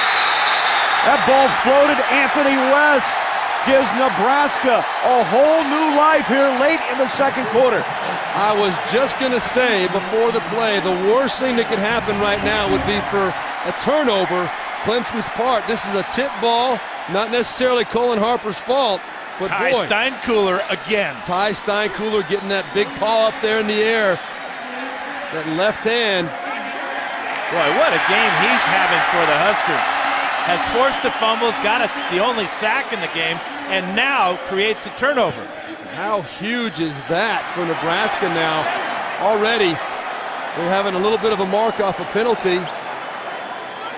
Saying it's excessive celebration, perhaps after the interception, but it's Nebraska ball. But if you go back to the Colorado game, after the field goal by Henry, Zach Potter deflected a pass that was picked off by Ndamukong Suh. So that's something these guys are pretty good at, is getting their hands up in the air and creating turnovers. Well, let's see if Joe Gans can capitalize with his offense here. Great field position, plenty of time left in the half. But remember, no timeouts remaining for Nebraska. From the shotgun, Gans quick throw. Oh! It's picked off! Butler, can he go the distance out of bounds? And he's pushed out by Gans. Well, back-to-back interceptions. Nebraska looks to be knocking on the front door. Now Clemson will have 54 seconds to find the end zone. And Clemson came with the blitz, forced the quick throw to the outside.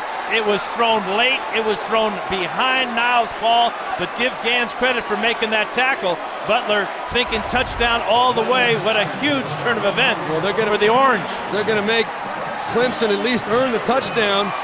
They did with Joe Gans, as you said, doing a great job making the tackle, but what a tremendous play by Cresden Butler, setting up Joe Gans, knowing the blitz was coming, letting the receiver make his route, make his decision, and then jumping it 100% right on time. 59-yard return, Clemson. There's a pump, Harper, chase, tossed down at the 30-yard line. That's Ndamukong Suh. What a game he's had in the first half. And what that sack does is that forces a longer field goal try if that's all the Tigers get out of this. But you can't hold the ball this long. You really can't. He had plenty of time to see what was going on up the field. They were trying to go with a double move inside, and he needed the time to see it, but the Nebraska defense did not bite on it. Cullen Harper, as soon as he saw that Ndamukong Suh flash in front of him, he's got to get that football out of there, avoid the big sack. 3 plays in a row, the quarterback has basically done the no-no.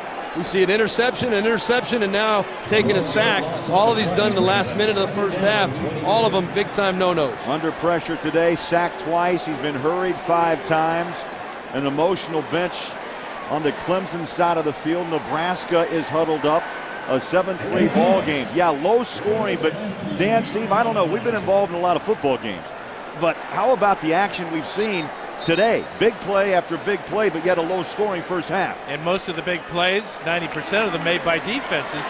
And how about Ndamukong Suh? He's the leading tackler, leading sacker.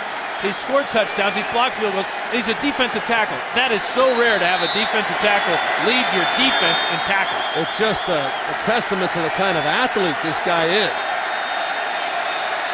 Second down and 22. Cullen Harper sets up, wants the deep ball, goes up top, man coverage. Oh, caught in the end zone, Aaron Kelly.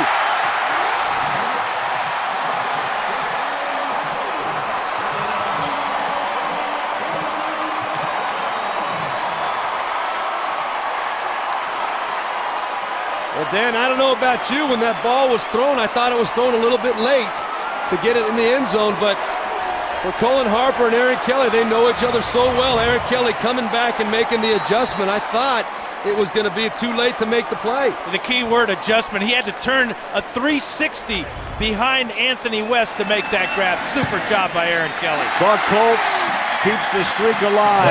87 consecutive point afters. And Aaron Kelly just became Clemson's all-time leader in receiving yards. And what a way to do it with a catch in the end zone. Unbelievable. It could not have come at a better time for Dabo Swinney and the Clemson Tigers. And you got to give Cullen Harper credit. The most important thing in a situation like this is to give the receiver a chance to make the play. The worst thing would be to throw the ball over him, out of bounds, somewhere like that. He gave his big 6'5" receiver a chance to go up and get this football, and what a great adjustment he made. And give Anthony West a lot of credit. I mean, you can't cover any closer. He missed the ball by perhaps 5 inches. That's the he most. Was trying to search for the ball. But that's that experience. You've got Harper a senior throwing to Kelly a senior. They've probably done that type of thing many, many times in practice. Boy, did it pay off there. Well, you talk about a punch in the gut, Craig, for the Nebraska team. Here they come up with the field goal, a good positive offensive drive. They get the big turnover deep in Clemson territory. Give up the interception and then give up the touchdown. Oh, you talk about going in on a high. Now it could not be any worse for Nebraska. Clemson with a 14-3 lead over Big Red. 35 seconds to play. What a final 2 minutes of this first half here in Jacksonville. Buck Holtz tees it up at the 30-yard line. That ball hangs, taken on the run at the 15-yard line. That's Niles Paul, and driven down at the 24-yard line. So Nebraska back on offense, no timeouts, down 14-13 with 30 seconds to play in the half. And I don't think that Bo Pelini is going to have Gans throwing the football. I would be very surprised in this situation. I mean, to go the distance right now with only 30 seconds on the clock, but then at the same time, you got a senior quarterback who has been one of the best in the country protecting the football all year. You hit one or two passes. The chains do stop in college to reset the chains, or the clock stops, I mean. You never know. On a knee goes Gans. You know, Gans has been beat up. He's been chased. He's been hounded. He's mentally confused right now after throwing that interception. And Clemson riding a huge high going into halftime. Final seconds will tick off here. Clemson up by a 14-3 count. And Bo Pelini to the locker room. That ends the first half with the score. Clemson 14, Nebraska 3. Coming up, Tim Brando, Spencer Tillman, and Tony Barnhart. We'll be back with the Geico halftime report after this message and a word from your local.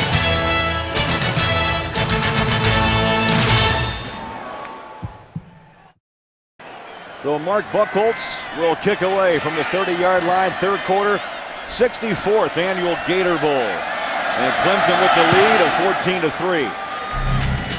Angles that kick to the corner, taking on the run at the 15-yard line. Coming around the corner. And out of bounds goes Deinard, Alfonso Deinard. He came up with a good catch at about the 15-yard line as that ball hung up in the wind, and then he sees this opening to the near side and turns on the Jets. Just too many Tigers there, and they push him out of bounds. But excellent field position to start your second half. Now you look at the first half possessions, 5 straight punts, then a fumble, the field goal, and then the interception that Clemson turned in to a touchdown. And those two right there, the fumble, the interception, that led directly to the 14 points. One on the actual fumble recovery. The next one led to Aaron Kelly's big touchdown catch. On the option. Boy, Gantz sold it. I think half the stadium here thought that Gantz had given the ball up, but he kept it. Fortunately for Clemson, they did not all bite on that fake. And he comes up limping a little bit. He was shaken up in that first half. Yeah, he's got something on his right leg, too. It appears to be a sleeve of some type. And after this good fake, the reaction time of Clemson, just too much for Gantz to overcome. And a pickup of 2, second down and 8. First minute of the third quarter, play action. Gantz steps up, goes man coverage downfield. Caught! Todd Peterson reached up at 6'4" and made the grab.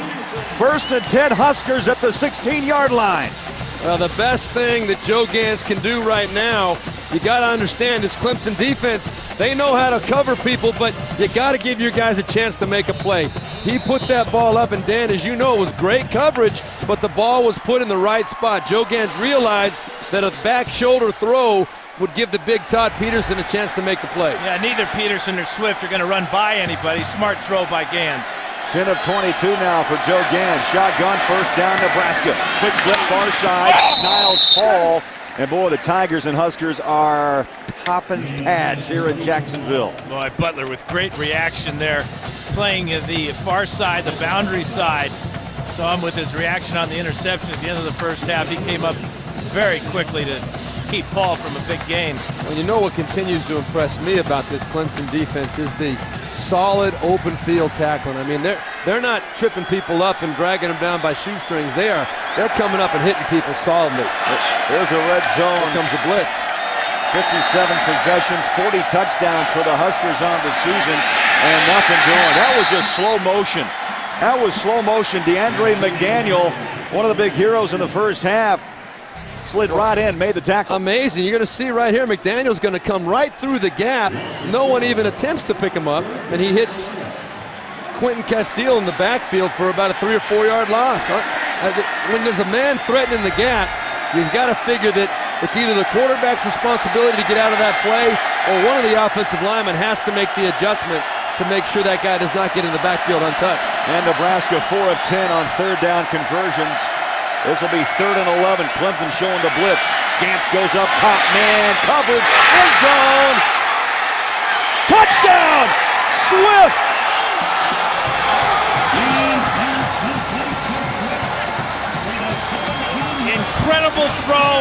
An even better catch by Swift. We saw Kelly do it at the end of the first half. Check out this adjustment and stretch for this pass by Nate Swift. On the fingertips, left foot was in, touchdown Nebraska. I'll tell you what, he had no more room at all to get that other foot in. I mean, that left foot was solidly in. The question, in my opinion, was whether he had clear possession of the ball, but no doubt about it, a great catch, throw and catch by Nate Swift and Joe Gans. And the extra point from Alex Henry, 55 of 56 on the season. And it's Gans right on the fingertips, pulled down by Nate Swift, his 10th touchdown of the season. And Nebraska, on their first possession of the third quarter, closes the gap to 4.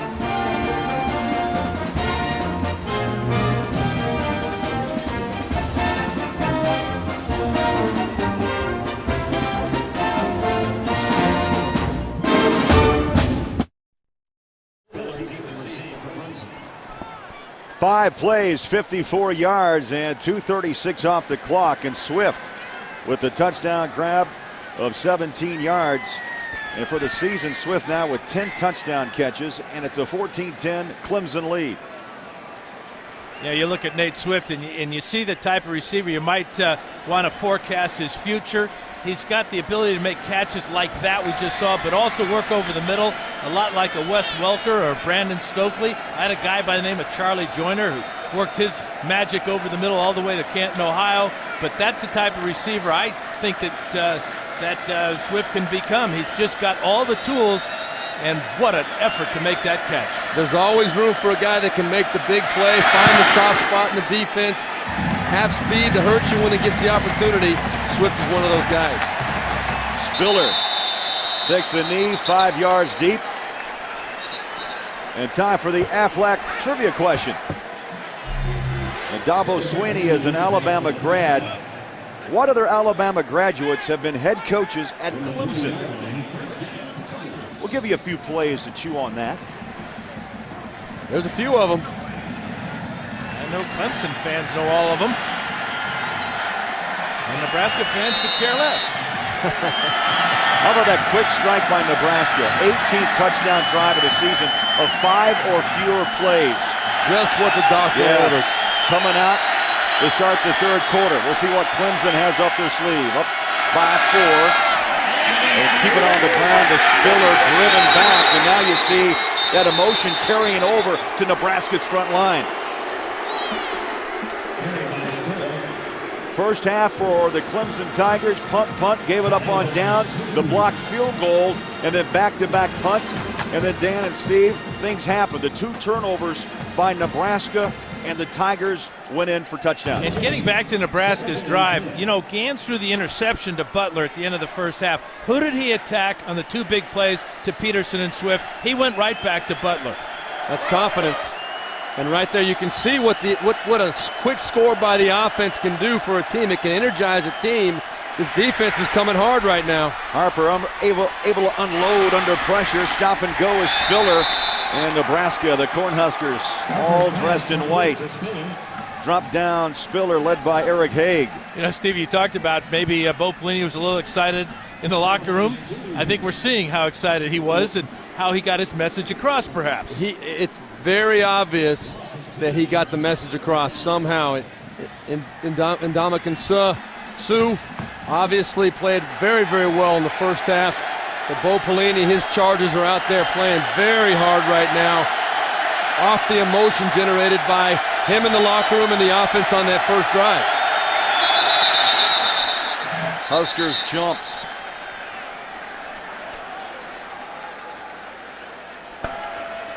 Dead ball. Illegal snap. Offense, number 55. That's Bobby Hutchins. 5-yard penalty. So Nebraska Remains third teed up. down. Nebraska teed up. Hutchins gave it a little bit of a twitch, and off they go. Well, tonight on CBS, don't miss the hit drama 11th Hour from executive producer Jerry Bruckheimer. That's tonight on CBS, America's most watched network. Yeah, that was Bobby Hutchinson, the player coach, if you will, with the false snap. You know, 7 different starting lineups up front. And Dan, the last 4 straight games, they've been able to start the same 5, so they're getting some consistency back. 3rd down and 17. Shotgun is Harper. Good protection. Pocket breaks down. Harper rolls. Sets up and fires. That ball nearly intercepted on the sideline. Incomplete. You know, Bobby Hutchinson, Craig, wanted to be a graduate assistant this year, and because of injuries and the experiments moved Thomas Austin over to left guard, they inserted Hutchinson as he comes limping off the field just a little bit. Biggest problem was him getting in shape, and it seems like he's still working on that. I tell you, Dan, the biggest probably plus was the fact that at the time, Tommy Bowden kept Hutchinson on the 85-man scholarship roster, which allowed him to come back despite his so-called retirement. Another line drive, kick, that ball's on the ground. Clemson covers up at the 45. That's the danger. You get the line drive, you run up on it, and you got to make sure you bring it in. Well, if Clemson does come up with this football, and it appears that it's going to be that way. There you go, officially. You see a brilliant decision in theory to come up and make a play and try and catch this ball on the run, but if you lose your focus for a split second, that ball's on the ground. Now, Nebraska, a team that works so hard to get the momentum in this ball game, they come out, their defense does a great job, 3 and out, stop Clemson forcing the punt. They're going to get great field position, and then one bad decision or badly executed play, and now Clemson's back in control with the momentum again. Chad Deal covered up, great special teams hustle, and Clemson back with a football. 3rd quarter, 10:22 to play. Tigers with the 4-point lead. Harper up top. Contact, catch is still made, flags are down. But what a grab by C.J. Spiller. Anthony West gave him a bump. Spiller came down with it. It looked like he caught it with one hand. It kind of stuck in his elbow. Great adjustment to the ball by Spiller coming out of the backfield. And it's going to be pass interference against Nebraska. Pass interference. Refuse for sure. Defense number 5. 15-yard penalty from the previous spot. Automatic first down. There are not many times you're going to see a quarterback giving a running back a chance one-on-one up the field against a corner. As a quarterback, Dan, you and I know that that's not a matchup you generally look for on the football field, but when you've got the speed and the playmaking ability of C.J. Spiller, I guess you give him a chance. Well, I'm not sure why they're taking the 15 yards on this and not taking the reception. Are they saying he did not catch this ball? He was juggling it, bobbling it as he went down, apparently. Well, that's a good question, Dan, because Spiller's arguing that same question. No, so he did not have possession, but they give him the 15 after the penalty. Bill Richardson is the instant replay official from the Pac-10, and now they stop the game to take a further look at that last play. Ruling on the field is under review. And this is what Richardson is be looking for upstairs. Yeah, good call. Good call. It did hit the ground, and he did not control it all the way down. Heck of an effort by C.J. Spiller. So it will be 15-yard penalty. The ball be at the 41-yard line. Not much to review here, I wouldn't think. You know, that ball clearly incomplete. Just a tremendous effort by C.J. Spiller to get back and have a chance at it, but you can see that ball clearly. Ball is down off the hip. He tried to sell it. I mean, great sell job. The ruling on the field is confirmed. The pass was incomplete. So incomplete for the first down now at the 41-yard line in Nebraska.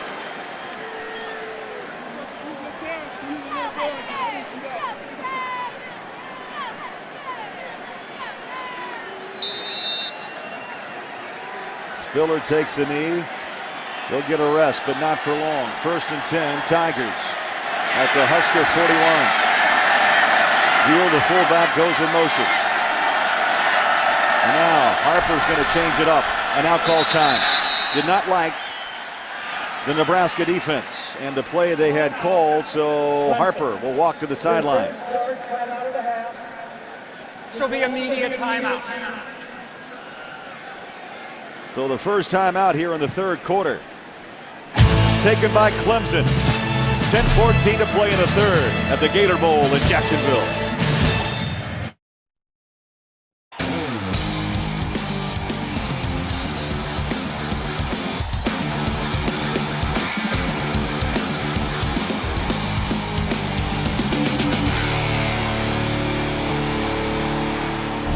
Back in Jacksonville, the 64th annual Gator Bowl, and it's a 14-10 Clemson lead.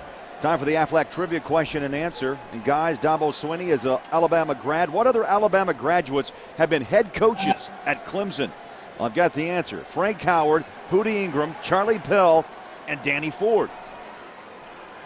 Danny Ford, obviously the architect behind the national championship, the only national championship in the history of Clemson. Well, Howard in the day, 165 wins. There's Ford with 96 victories for Clemson. It is amazing that all four of these coaches, along with Dabo Swinney from the University of Alabama. And Swinney just 39 years young. Wide receiver coach, and then an assistant head coach named back in 07 under Tommy Bowden. Up top, man. Oh, right on the button. Touchdown, Jacoby Ford. Could not have thrown a better ball. Cullen Harper. There was a moment there where Ford was even with both safeties. And then he exploded, accelerated at about the 5-yard line and chased this ball down. It appeared it might have been overthrown, but when you run a 10-2 100 meters, you're never overthrown. Well, and didn't you get the feeling when talking to Dabo Swinney that he really was going to come out at some point and give Jacoby Ford a chance to show those wheels? They had the perfect play called at the perfect time, and boy, was that well executed. Buckholz splits the uprights. You know, Ford has that 10-2 speed. He goes the 60-meter and 6'5". And Dan, you're right. That's a totally different speed on the final 10 yards. 41-yard touchdown. Clemson up by 11.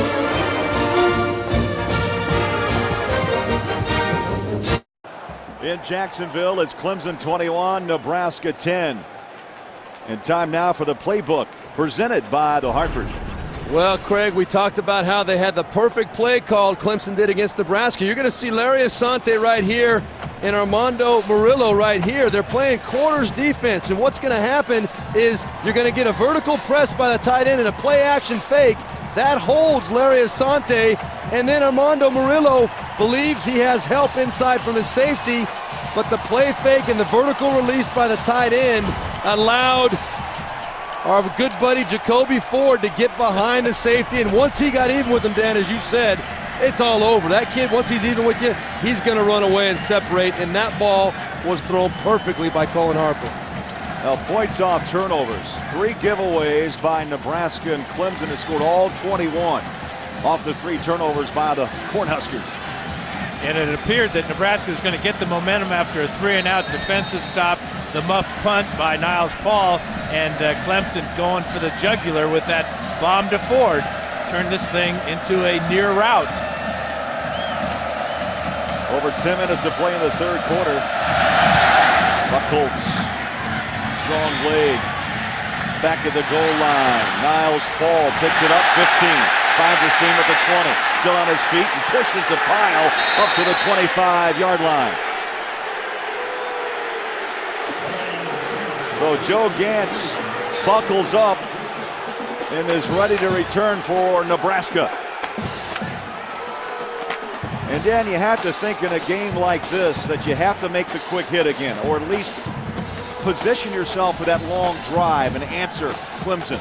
They're not going to be able to run the ball against Clemson. They haven't been able to do it in the first half. Their only success has been throwing the ball and giving Joe Gantz time to do exactly that. Well, important for Nebraska to answer, though. You saw them come out strong. Clemson answered. Nebraska's got to come back, and here's a big run to start it off. Castile 50, Castile 40. And rumbles to the 20-yard line, out of bounds, and Nebraska indeed answers back. Well, it's like I told you, they're not going to be able to run the ball. Well, I'll tell you, it's a great play. Just straight ahead running. Watch the seam that Quentin Castile gets to. Then, of course, a great move on Chris Clemons, the safety, who should have been there. We talk about the sure tackling they displayed the whole first half. Right there does not get any worse. Chris Clemons put his head down. His feet were stuck in cement, and that's all Quentin Castile needed to get past him. Huge run to start this drive off. A gain of 58 yards. Nebraska back on the front porch, knocking on the door. 1st and 10 at the 17-yard line. Castile meets a wall of orange. No gain. 2nd down. Clock running up on 9 minutes to play in the 3rd quarter. That 58-yarder is a career long for Castile. And this has got the feeling of maybe a shootout here as Nebraska refuses to fold offensively. All they have to do is make sure of the ball and quit turning it over. Well, guys, we talked to Bo Pelini. We got the feeling that Roy Hello was going to be the big back, but at the end of the first half, we saw Quentin Castile and his big frame in there having a little bit of success. Looks like Bo Pelini's going to ride the hot horse here. Castile taken down and sliding through Daquan Bowers. Well, this young freshman from Bamberg, South Carolina, having himself a big Gator Bowl. Wow, watch the quickness as he jumps inside here, and he meets Castile about 4 yards deep in the backfield. Boy, is he a good-looking player. Man, remember, he was a running back in high school. Can you imagine trying to bring this guy down? No. Can you? No. That might have hurt even imagining that. I don't even think the three of us would imagine that. I wouldn't want it. He committed, by the way, his sophomore year in high school to Clemson. A loss of 2 as Gans steps up in the pocket, looks, fires, caught! Touchdown, Todd Peterson! The Huskers answer back. Well, we've got ourselves a ball game here. You talked about the being a pocket passer. The calmest place on the field is when you step up into the pocket. You let the ends go by, Bowers goes by, Alexander goes by, and that opens up the throwing lane for Gans, and he found big number 17 for the score. Great job of stepping up into the calm spot of the pocket. And there are not two guys that appreciate that more than you and myself, Dan. Extra point splits the uprights. 4th touchdown grab of the season for Peterson, and Gans now with his 25th toss for Nebraska. Yeah, and if it's not Swift, it's Peterson, the 2 seniors we talked about earlier. The big target over the middle, but watch as Gans steps up. He lets the defensive ends go by, and all of a sudden, hey, there's number 17 wide open. They got the right play at the right time, and Todd Peterson was being a football player. He was supposed to come across flat across the middle of the field, but he saw the soft spot, and the defense figured, why run right into coverage? I'm going to turn up the field a little bit, and I'm going to find a soft spot. Joe Gans and he on the same page. Everybody's fired up in red and white right now. As Steve, as I mentioned, it's the 25th passing touchdown for Gans. That ties a Nebraska single-season record now with Zach Taylor. Both with 25 throws. Taylor did it back in 06. Well, you're going to see Todd Peterson right here. He's coming across. He's like, well, I'm covered. I'm going to fade up the field a little bit. There's a soft spot. And, boy, Joe Gans, what confidence to have and make that throw in that situation. Well, and, you know, a lot of times Gans would just tuck that ball under his arm and take off running. But by flashing right across the middle, as Peterson did, he really took that decision out of Gans' hands and was paid off for it. 4 plays, 75 yards, just over 2 minutes. And the Huskers close the gap back to 4, 21-17. Spiller at the goal line, flags are down. This kid is quick as a cat, lost his shoe, and goes out of bounds at the 37. He blew a tire. What a flag is at the 25. Well, I'll tell you, when that guy, number 28, gets the ball in his hands, you just want to hold your breath. He is electricity. We talked about lightning. During the return, holding, number 10 of the return team. 10-yard penalty from the spot of the foul. First down. Now they're saying number 10, that would be Cullen Harper. I doubt that Cullen Harper was the guilty party here. Maybe it's on the outside. There's a face mask that they got away with. Well, Spiller's going to lace him up tight. Well, Steve and Dan, you look at the Tiger offense, everybody now having a part of it with Spiller and Davis, now Harper, 142 yards with 2 touchdowns and the pick, and Kelly with 3 grabs and that touchdown, dragging the toe in the corner.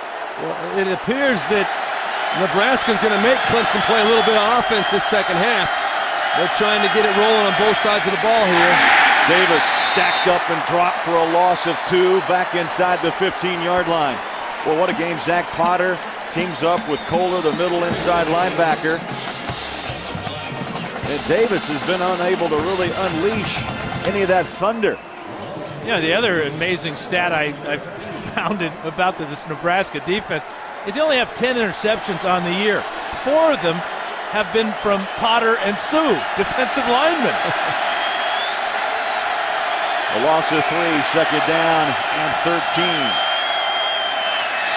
Harper, quick throw, far side, it's up for grabs. Intercepted, Nebraska! Steinkühler with the big play.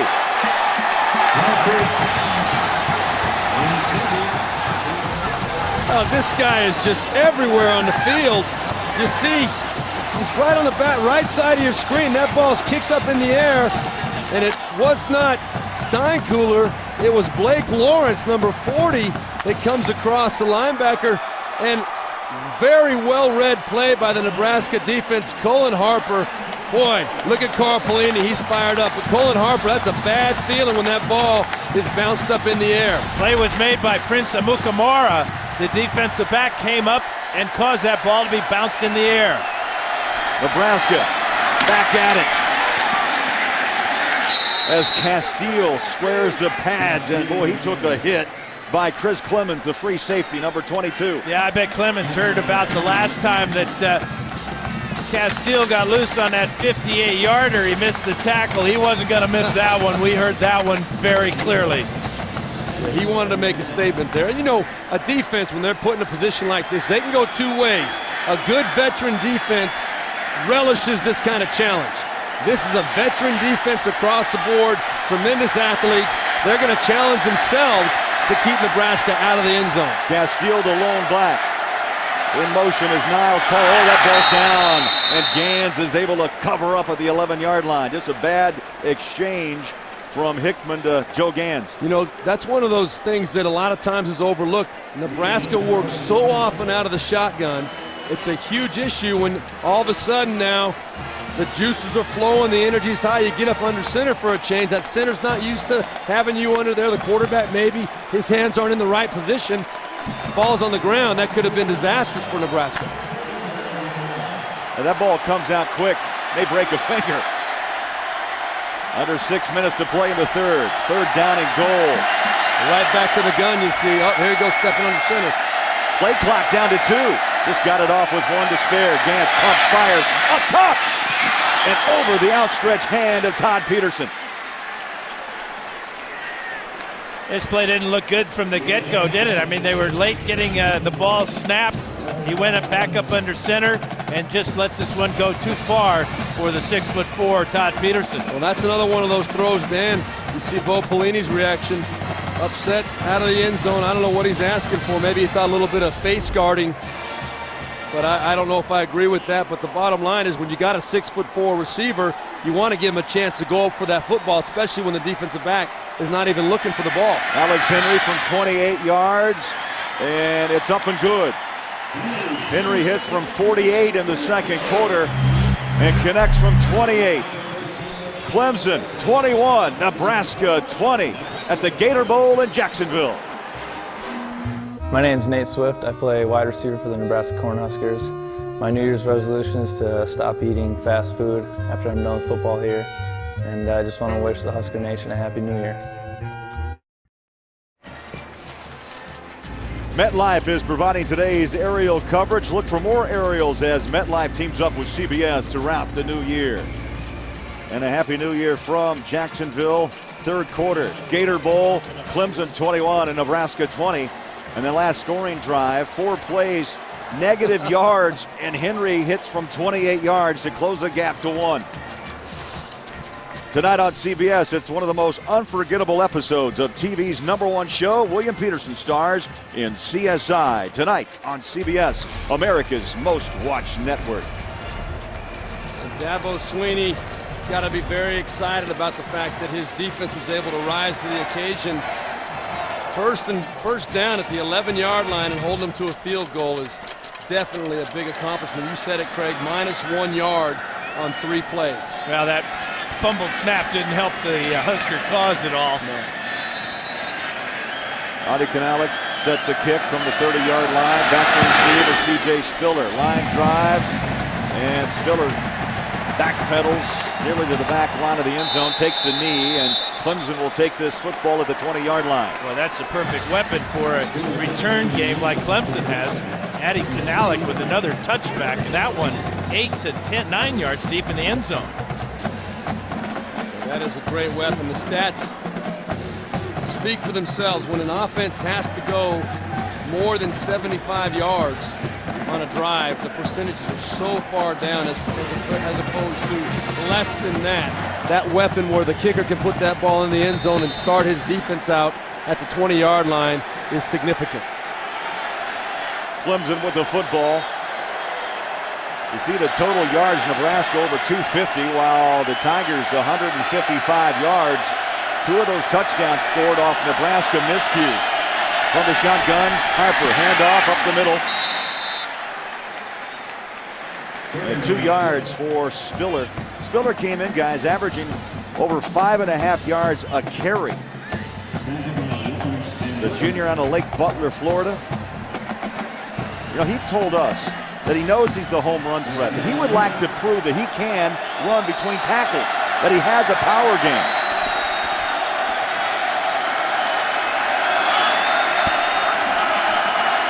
Deal shifts back. Clock running. Up the middle. And Spiller able to break a tackle and pick up a yard the hard way up to the 24.5 yard line. Well, you see Nebraska getting some good penetration. This second half, they've come out and created run pressures where they're trying to bring extra support from the inside to try and disrupt the running game even more so for Clemson. Good job by C.J. Spiller there of taking the initial hit and still managing to pick up 2 yards.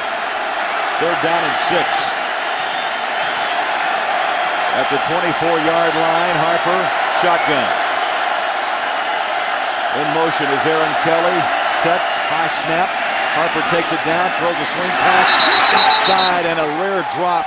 Spiller through his hands, and Clemson will have to punt away. Well, that's just a flat drop by Spiller. He was wide open out there, and he had a lot of room in front of him.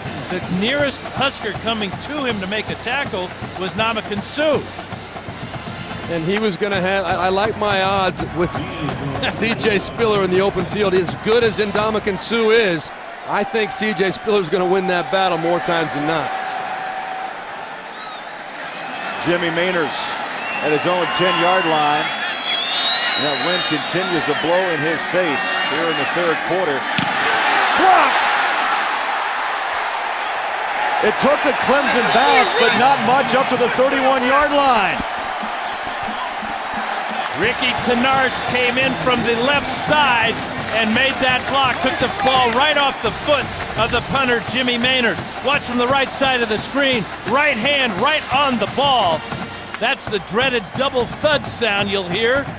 The worst sound a punter can ever hear. Well, the thud of the foot, the thud of the block. Boom. That's right. Now, I don't know what Sadat Chambers, number 27, the up back. You see, he right there just bumps from the outside, almost like he just said, oh, a little shrug here is good enough for me, but obviously not nearly enough of a shrug to slow down and prevent the block from happening. And that play is proof while Tenarce was the special teams MVP in 06-07. Oh, what a grab in traffic. How did McNeil, the tight end, turn and make that grab from Gans. Well, they believe they're going to win this game. That's how. You got to make plays like this if you think you're going to win the game. How about Gans again stepping up, avoiding the sack there, and then the left-handed, one-handed stab by McNeil. Yeah, that was Brandon May, number 20, that came clean up the gap, and Joe Gans doing a super job just buying that little extra time, little slide in the pocket. You can't expect that ball to be right on the money in that situation, and a tremendous catch by Mike McNeil. Huskers looking to take the lead. Back on the ground they go. Castile stacked up, driven back to the 18-yard line. Yeah, this running attack for Nebraska's got to be one cut and go. 2 or 3 cuts, you're going to be tackled for a loss, as Castile was there. You hit it right on the head, then. I was going to say that Castile's game is not bouncing things outside. His game is tackle to tackle. His job is to hit the hole where he's supposed to hit it, make one cut, and that's it. If it's no gain, it's no gain, but he doesn't have the physical ability to hit that thing up inside and then beat Clemson to the sideline. Second down. Clock coming up on 2.5 minutes to play. They'll try Castile again, and just inside the tackle. In fact, he just ran by Slauson, the right guard, the big wide body. And Slauson found him just a little bit of an opening, and Castile took advantage. You know, that's one of those plays at the end of the play, the defense helps the runner pick up extra yards. Cavell Connor came in and blasted Castile forward about 4 yards. It was a great hit, but he did give him 3 or 4 more yards. That hit was made for a 1-yard gain. 85 yards rushing for Castile. Now Nebraska. 3rd down and 5. Clemson fans on their feet. Tigers showing blitz. Gans throws a slant, incomplete. Nate Swift right at the 1-yard line, off his hands. Well, I don't know what Cresden Butler was thinking, but he's one-on-one coverage with Nate Swift on the backside and gave up the inside. Dan, you know as a quarterback, your eyes light up when you see that backside coverage head up or outside on a receiver running a slant. It's a gimme. Pelini knows, boy, those are ones that we have to cash in on. You give up 7, you're going to have to settle for 3 again. Alex Henry set for a 28-yard field goal to put Nebraska on top. Henry from 48, Henry from 28, and Henry gets another 28-yarder, and Nebraska leads Clemson by 2. Well, there's 2 gaping mistakes today for Clemson. One was the blocked field goal early, and Dominican Sue got that big arm up there and deflected it. And then right here, of course, the big block punt on the last series that gave Nebraska tremendous field position. Fenars with the block. But fortunately for Clemson, the defense has responded both times the last 2 series deep in their own territory, holding Nebraska just to field goals. 2 mistakes by Clemson, 1 huge mistake by Nate Swift. He's caught 166 passes in his great career. 1 more would have been in the end zone. He flat dropped that slant route. You're right, and he's a senior. Last game in Nebraska, he's got to make that catch. Well, Gans in the first half had a rough time being moved off the spot, so to speak, being forced to throw the ball away, hounded and harassed. But the second half, he has been outstanding. 5 out of 8 he has completed with a couple of touchdown passes. Spiller will get a chance to return from the 3-yard line. Right up the middle he goes, breaks a tackle, stacked up and dropped at the 31-yard line. Late flag thrown in after this ball was down.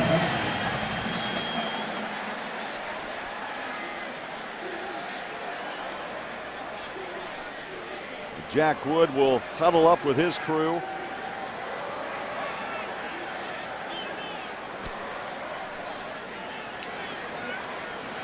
And here's the call. Dead ball, personal foul. Number 24 of the kicking team. 15-yard penalty, first down. Oh. Here's Gans's 2 touchdown passes. Just a beautiful catch here by Swift. This one was a lot tougher than the one he just dropped, too. And then he found Big Todd Peterson over the middle to give new life to this Cornhusker team. And we talked in the first half how Bo Pelini would be happy going in with a 0-0 ball game given how badly his team has performed. Second half here, Dabo's got to be fired up. Dabo Swinney, that his team is only down 2 points right now. Harper in trouble, takes his seat. House of Spears got him again. Yeah, Mr. Sue, how are you? 93 right there. Watch him work on the right guard, Mason Cloy there. And just with one hand brings down Cullen Harper. And Harper's a big dude, 6'4", 225, but not big enough for Mr. Sue. Yeah, and Ndamukong Suh, I don't know how you can allow him to get that one-on-one matchup. Inside, he's too good of an athlete. He's going to make you pay the price most of the time. Under a minute to play in the third quarter. Clemson with the ball, throws it out to the flat. It's caught. Spiller turns on the Jets and is bumped out of bounds at the 46-yard line. Matt O'Hanlon, the free safety, number 33, made the play. Just a little bubble screen to the left side. You know, when you're as talented as C.J. Spiller is, you try and find and create ways to get him the football.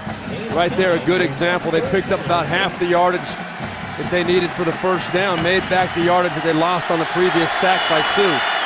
Third down and 8. Shotgun. Now Harper steps up.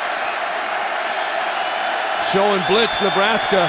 Everybody up at the line. 9-man rush. Swing it. A little seam, and the hit is the Grisham.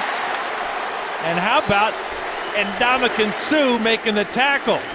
Unbelievable. The blitz, it was a zone blitz. He dropped out, looked for the slant, and kept the receiver from picking up the first down. Another great play by the Portland, Oregon native. In the open field. That ends the third quarter here in Jacksonville. Nebraska 23, Clemson 21. And we'll come back to Jacksonville after this message and a word from your local station. You're watching the Conaca Minolta Gator Bowl on CBS.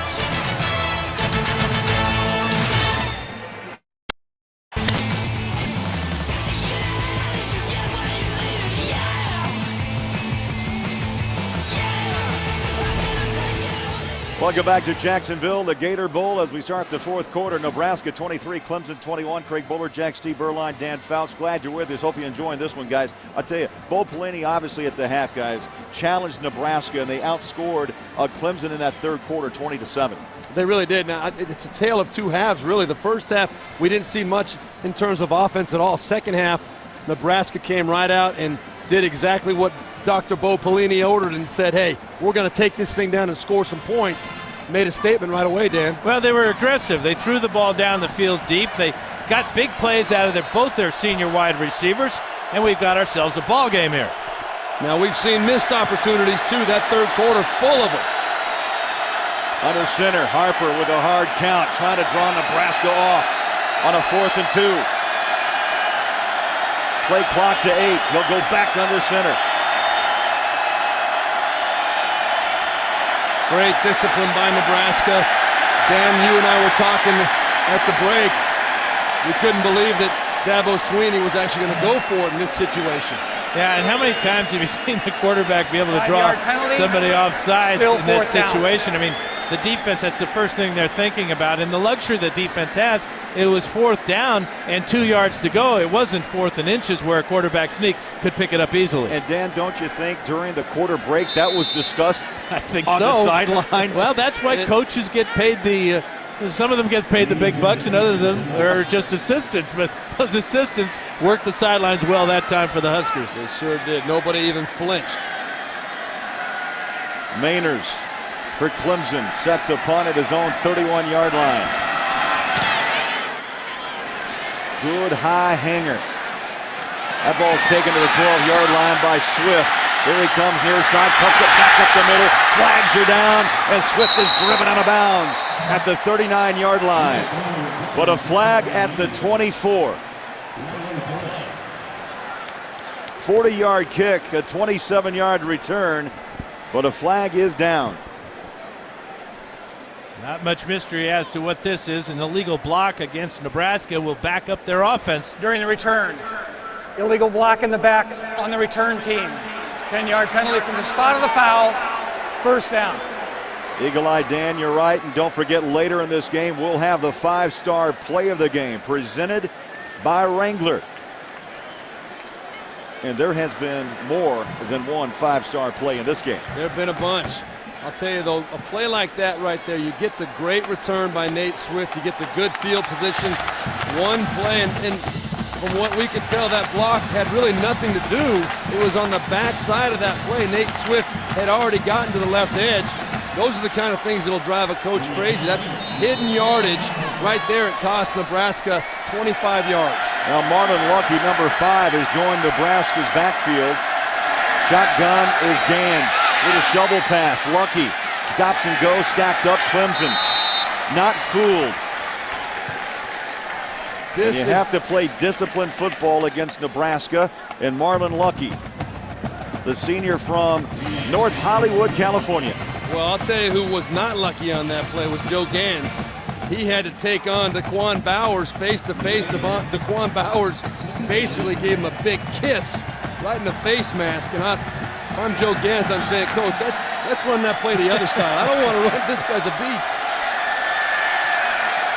No gain, second down at 10 from the 10-yard line.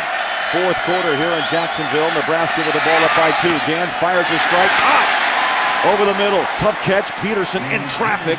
And Nebraska will move the chains up to the 24-yard line. Thrown on time. Perfect rhythm. Gans gets the snap. Makes a good catch of the snap.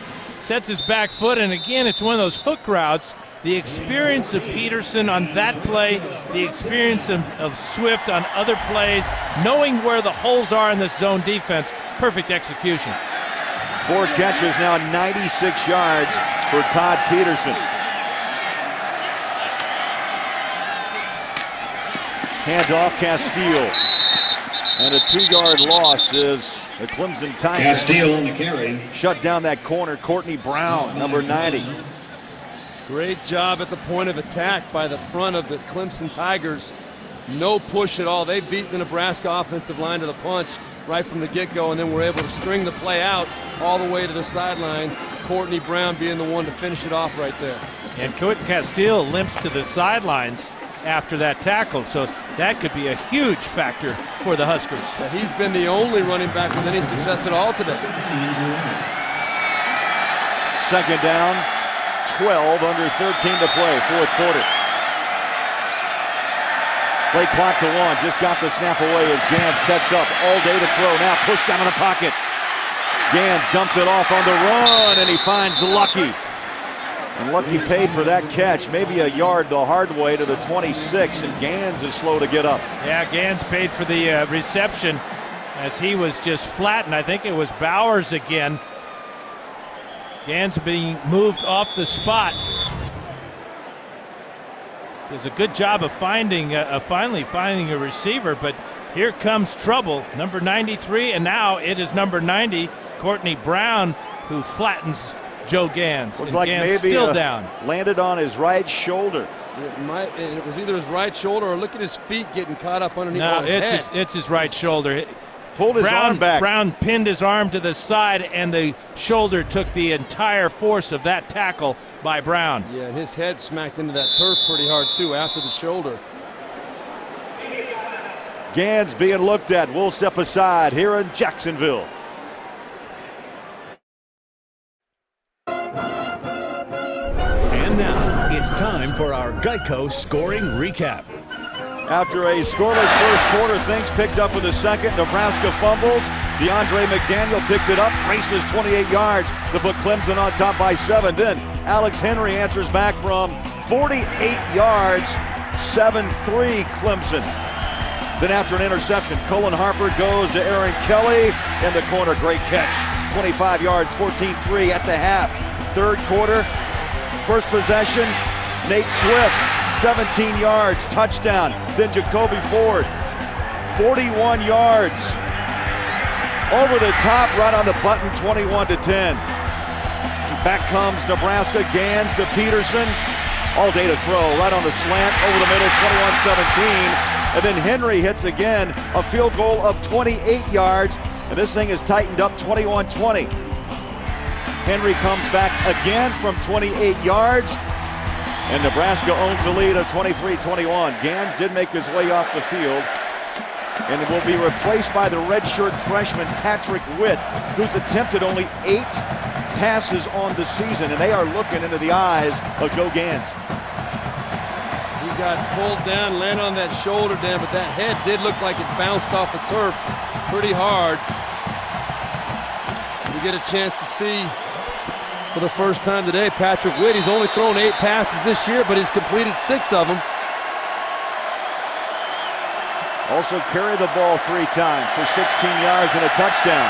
He takes over with Nebraska on top by 2. So Witt stands up, pumps. Now he's going to tuck and run and takes a hit. Lost the handle. It's on the ground. Picked up. Clemson rumbling into the end zone. Byron Maxwell touchdown. This might be worth reviewing. He took a heck of a lick. Oh, you gotta wonder coming out right away, going with the pass. I like the confidence, but boy, Patrick Witt, quarterback coming in cold, hasn't played much. These Clemson Tigers will hit you. Let's see if he was down. Well, that ball's out. It's a matter of when that ball was down. Those knees, it was close, Dan. I think you might have something to look at. They are going to review it. Yeah, it depends on the angle we get to look at this one. You know, the pass play is not a bad idea, but throw the ball. Don't be running it. And don't take anybody on head on. I think that right knee may have been down before the ball came out. Yeah, from that angle, you're right. Could very well be. And if that's the case, boy, there's going to be a lot of people wearing orange upset in this stadium right now. But you see, the question is, where does that ball come out? He was definitely down, it looked like, from our angle here. Bill Richardson is our replay official, an excellent replay official out of the Pac-10 Conference. And Dan, this angle, the backside angle shows knee down, ball out. Yep. And it's a bang-bang play. The question is, are the referees going to determine that it was indisputable evidence that he had control of that ball when the knee hit, because the call was ruled a fumble? I think it's pretty clear to us. I don't know how they could not overturn that, but I'm not sure indisputable is the correct word. It's inconclusive, because we're going to dispute anything, whether it goes one way or the other. That's our job, is to dispute things. Right. But this is conclusive. Got to be conclusive evidence, yes. Knee down. Knee down. Boy, from that angle again, kind of we were blinded by the orange going by. I think the backside angle shows it the best. Let's look at this, though. Where does he lose control of that football? I think the right knee's down before the left. The right knee was the first one down. And he does have control. It's Courtney Brown making 2 plays in a row. First of all, knocking Joe Gans out of the game temporarily, we hope, and then forcing this fumble after the hit on Patrick Witt.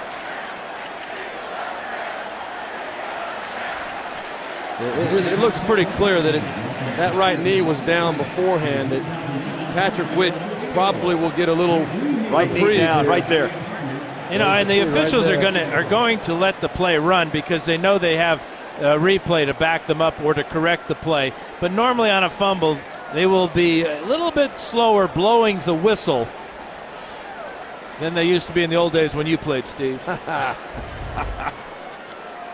Did they have whistles when you were playing then?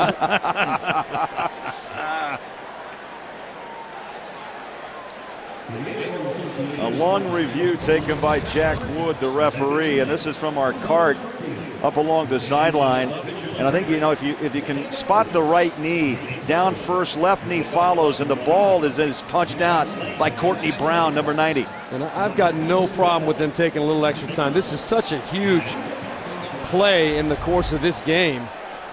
And you know, the other thing it does, it allows Joe Gans to maybe gather his wits on the sidelines. If he does have a few cobwebs there, maybe get a little treatment on his shoulder.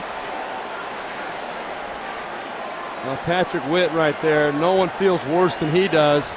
He's excited, he's hungry to go out and try and help his team. And boy, a coach's worst nightmare, though, to have that play happen, the first play after you substitute in a backup quarterback. After review, the runner was down prior to losing possession of the ball. The ball will be returned to Nebraska, 4th and 3 at the 31-yard line. Will take away the touchdown, 4th down and 3 for the Huskers. And one last look. The officials upstairs, Bill Richardson, seeing that right knee go down, and then Courtney Brown's punching the ball out. Excellent use of the replay system. No doubt about it. Obviously, the Clemson fans not very excited about it, but if they get a chance to see the replay later on, they'll understand, they'll agree. The emotions are running high right now, but this guy right here, number 28, might have something to say right now as well. Titchener set to punt inside his own 20-yard line, and Spiller set to return at the 30. Good snap. Good punt. Hangs it up. Spiller pedals back at the 23. Spiller at the 30, 35. Breaks the tackle to the 40. And squirts his way up to the 43-yard line. Amazing.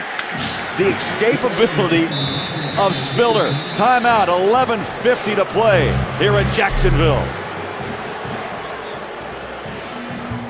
Michael Hamlin, Clemson University, strong safety. My New Year's resolution is to be a better person in 2009 than in 2008. Be a better big brother to my little brothers, and a better son to my mother and father. Happy New Year's to everybody in Clemson. 64th annual Gator Bowl, Nebraska 23, Clemson 21. And Sunday, the NFL on CBS puts on the ASC wild card. Ray Lewis and the Ravens take on Chad Pennington and the Dolphins. It all begins with a special playoff edition of the NFL Today. And don't forget, on Sunday, Dan Marino takes a look at his old Dolphins, how they've turned it around. Coach Cowher will break down the Ravens defense. Jim Nantz, Phil Simms report live from Miami, plus complete playoff coverage Sunday on the NFL Today. More people watch the NFL on CBS than any other network. And you know, Steve, you talked about Ray Lewis. Well, let's talk a little bit about the season that Chad Pennington had, being kicked to the curb, tossed out of New York, goes down to Miami like so many other New Yorkers have done, and thrived. Phenomenal. Just voted for the second time in the last 3 years the comeback player of the year in the NFL. And as he said, it's amazing how these things work themselves out. Was Bill Parcells a magician or what? Taking over the Dolphins in round. Ford, stiff arms out of bounds at midfield. Been a heck of an afternoon for Ndamukong Suh. The junior defensive tackle blocked a field goal, a chip shot in the first half. Got in on a number of plays at the line of scrimmage, pressured the quarterback Harper into a couple of sacks. Keep your eye on number 93. Says he wants to come back for his senior year next year, even though he could go right to the NFL right now, but he wants to get better under the tutelage of Bo and Carl Pelini. Clemson sets up the screen. Spiller goes to the sideline, steps out of bounds.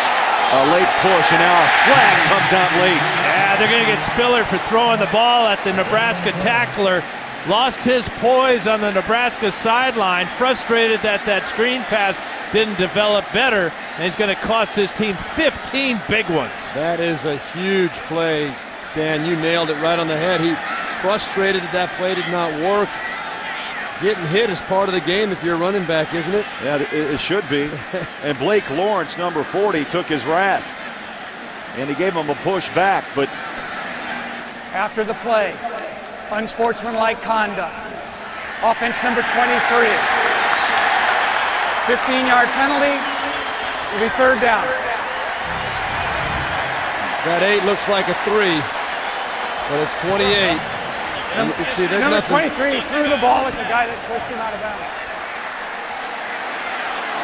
So not a big deal. Shouldn't have been a big deal. Now the big deal about it is it was after the play was dead, so you lose the down, and now you come up with a third down and a mile after having, again, great field position as Clemson had so many times in that first quarter.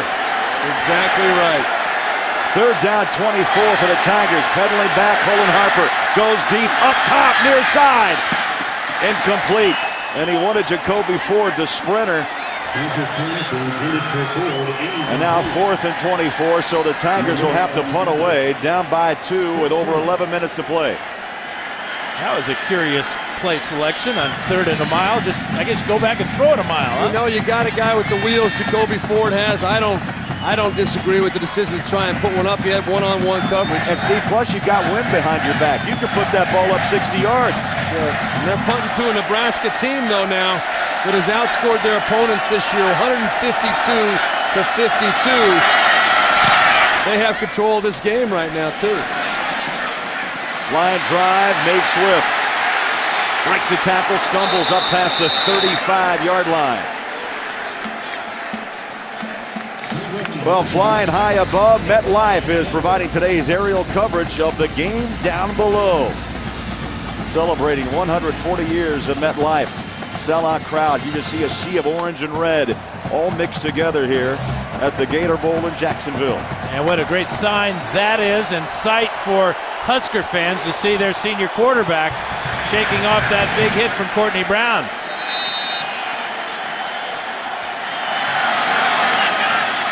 Well, Nebraska with a 2-point lead back on the field at the 36-yard line, and Gans is under center. Castile, the ball carrier, and nothing doing. Stacked up and driven back for a loss of 2, maybe 3. I have been impressed, guys, with Clemson's ability to swarm the football. They've been put in some very bad situations, especially in the second half. They've answered the bell with the exception of a couple of big plays by Nebraska. This Clemson defense has been spot on all day long, and you got to tip your hat to them, especially Dan holding them to field goals, those 2 drives where they got the ball first down very close to the end zone. That's why this Clemson Tiger team is still in the ballgame. Yeah, the 2 freshmen have played outstanding. Daquan Bowers, Brandon Thompson. Second down and 3, 4 wide receiver set as Gans takes the shotgun up and over. That ball is caught, and it's going to be whistled out of bounds. Niles Paul out of bounds, and that stops the clock with 10:17 to play. Now, one thing that Nebraska's offensive line has not been able to do is to knock the Clemson defense off their feet. They do a great job of fighting blocks and just keeping their feet, so that allows them to pursue and make so many tackles. It's just amazing the athletic ability of that entire Tiger defense. Well, and it does not show up as far as sacks go. This is a defense that only has 14 sacks on the season, but they cause disruption. They cause problem. They make the quarterback move around, and that's just as good. Gans steps up in the pocket, dumps it underneath. Castile breaks a tackle, has running room at midfield, spins out of a tackle and inside Clemson territory at the 48. Chris Clemens spun him down. The man that makes this play, in my opinion, is Todd Peterson. Yeah, he's made a couple of great catches today, but watch the block from the right side of the screen. Right there, number 17. Now, legal block on number 12, Gilchrist. Huge first down. Great patience, not trying to jump, and there's Joe Gans, bruised and beat up, but he knows that was a big conversion on 3rd and long, and Todd Peterson, though, he's the reason that play was able to spring and get the first down. And a gain of 20 yards, first down for the Huskers at the Clemson 48-yard line. Play fake, tough catch by the tight end McNeil, put out both hands and pulled it into his body, and picks up about 5, maybe 6, up to the 42-yard line. Stop by Clemens. McNeil with a couple of catches on the afternoon, the sophomore from Kirkwood, Missouri. How about the second half for Joe Gans? He's completed 10 of 12 now for 138 yards and a pair of touchdowns. And with a few cobwebs, Dan, flying around. I think they're gone now. Second down and 5. He puts Peterson in motion. Gans under center. Tucks has room. Heads to the near sideline and runs out of bounds at the 40-yard line. Courtney Brown again in around that play. Brown, Bowers, and Thompson. We have called her name just numerous times for the Tigers. You could hear the Nebraska fans and coaches and team hold their breath for Joe Gans, hoping he could get to the sidelines and get out of harm's way. 9 minutes and 13 seconds. 9:13 on the game clock. 25 seconds on the play clock. Now Jack Wood wants to reset the game clock. We're going to wait for 9:07. Did I hear him right? 9:13. Is that what he wanted? There it is. You're exactly right, Craig. Nebraska slowly working themselves up to that 50% mark on third downs we were talking about. Big one here, none bigger than this one today, especially for Clemson. Shotgun Gans. Lets the ends fly by. Ball batted down, no. Incomplete, and it was Cavell Connor. The weak side, the Will linebacker. This is an amazing play by Cavell Connor. You're going to see right here, he actually blitzes. Runs into the blitz. You're going to see right up the middle. This is him. He's going to blitz up the middle, realize he can't get there, and watch what he does. There's the blitz. He said, oh, I'm not going to get there. I'm going to come back and knock this pass down. You talk about incredible instinct and decision-making under the fire. What a great play. Huge play. Titchener in at the punt at the 45. Jacoby Ford awaits. High hanger, little pooch kick. Oh, takes a kick back. That looked like a pitching wedge. Took a great turn back at the 15-yard line, and they'll down it at the 19. A 22-yard punt, no return. 8:48 to play. And Bo Pelini, in his first season at Nebraska, and you look at what other coaches have accomplished in this freshman report card. How about Paul Johnson at Georgia Tech? You know what? We saw him, Steve. I'll tell you, Georgia Tech, Georgia had a big second half. Houston Nutt at Ole Miss.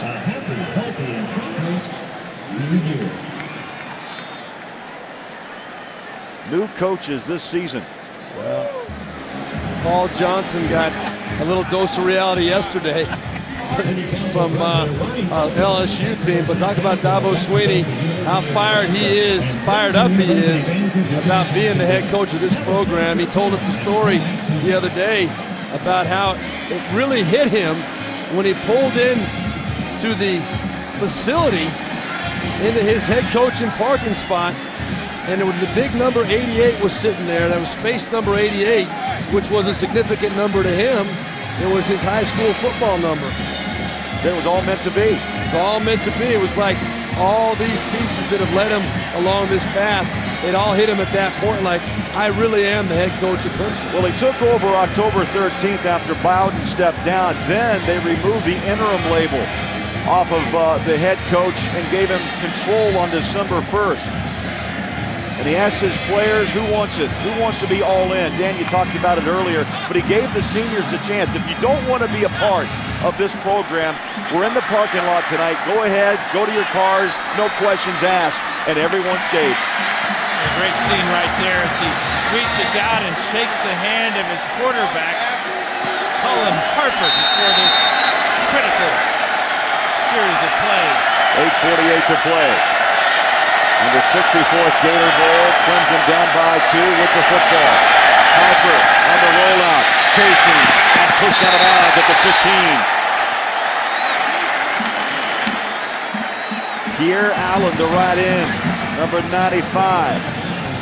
Allen's a great story. He had to jump in as a starter after Barry Turner went down with injury in week 2, and he's done a fine job, the sophomore out of Denver. And he gets credit for a sack on that play, so he'll pick up his 5th sack of the year to join his other 2 buddies there, Sue and Steinkühler and Potter. What a front 4. A loss of 1, second down and 11. Harper, quick throw, quick slant, and a quick catch. Aaron Kelly reaches out. Kelly has been pretty much just stonewalled here in the second half and reaches out to the 25-yard line. Well, he has been stonewalled, but he did have the big touchdown in the first half, and he only needed 23 yards on the day to become the all-time leading yardage wide receiver. He already holds records in the ACC and every other receiving record at Clemson, but today he became the all-time yardage leader as far as receptions as well. 4th grab for 46 yards. 3rd down and 4, Clemson. And the slant falls incomplete off the hands of Kelly. And Murillo, the right cornerback, was in there to make the hit. Well, you got to give Nebraska's defense a lot of credit.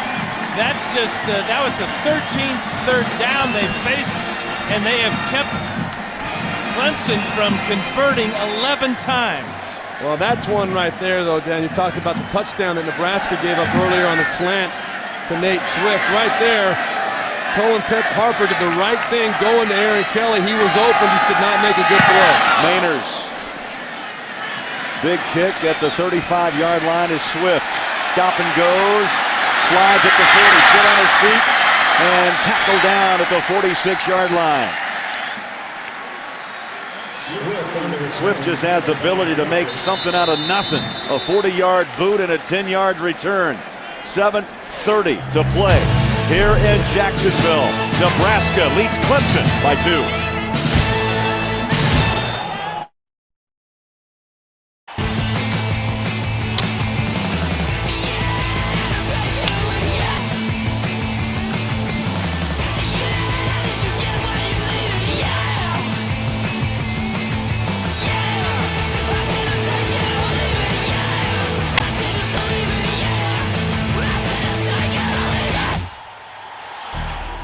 Back at the Gator Bowl in Jacksonville, 7.5 minutes to play. Nebraska owns a 2-point lead on Clemson. Craig Bullard, Jack Steve Berline, and the Hall of Famer Dan Fouts. What's the keys here in the final 7.5 minutes? Well, that's the key. 7.5 minutes and time of possession. Nebraska #2 in the nation coming into today's game. They have a huge lead as far as that's concerned now. And Clemson only has 2 timeouts if and when they get the ball back. That's exactly what the key point is. It always has been for Nebraska this year. You got to find a way to keep the ball away from them, because once they get it, they don't give it back. They don't turn the ball over, generally speaking. They always do a very good job of managing the clock. This is right up their alley right now. Clemson's defense has a great challenge in front of them. Over 30 minutes of possession time, 22 for Clemson, and 7.5 remain here in the 64th Gator Bowl. Only twice this year has anybody out-possessed the football against Nebraska. Movement, flags. And jumping was Thompson, the freshman, Brandon Thompson. Brandon, I'm sorry, big fella, you can't hide at 6'2", 315. Good ball, offside. Defense number 98. 5-yard penalty, still first down.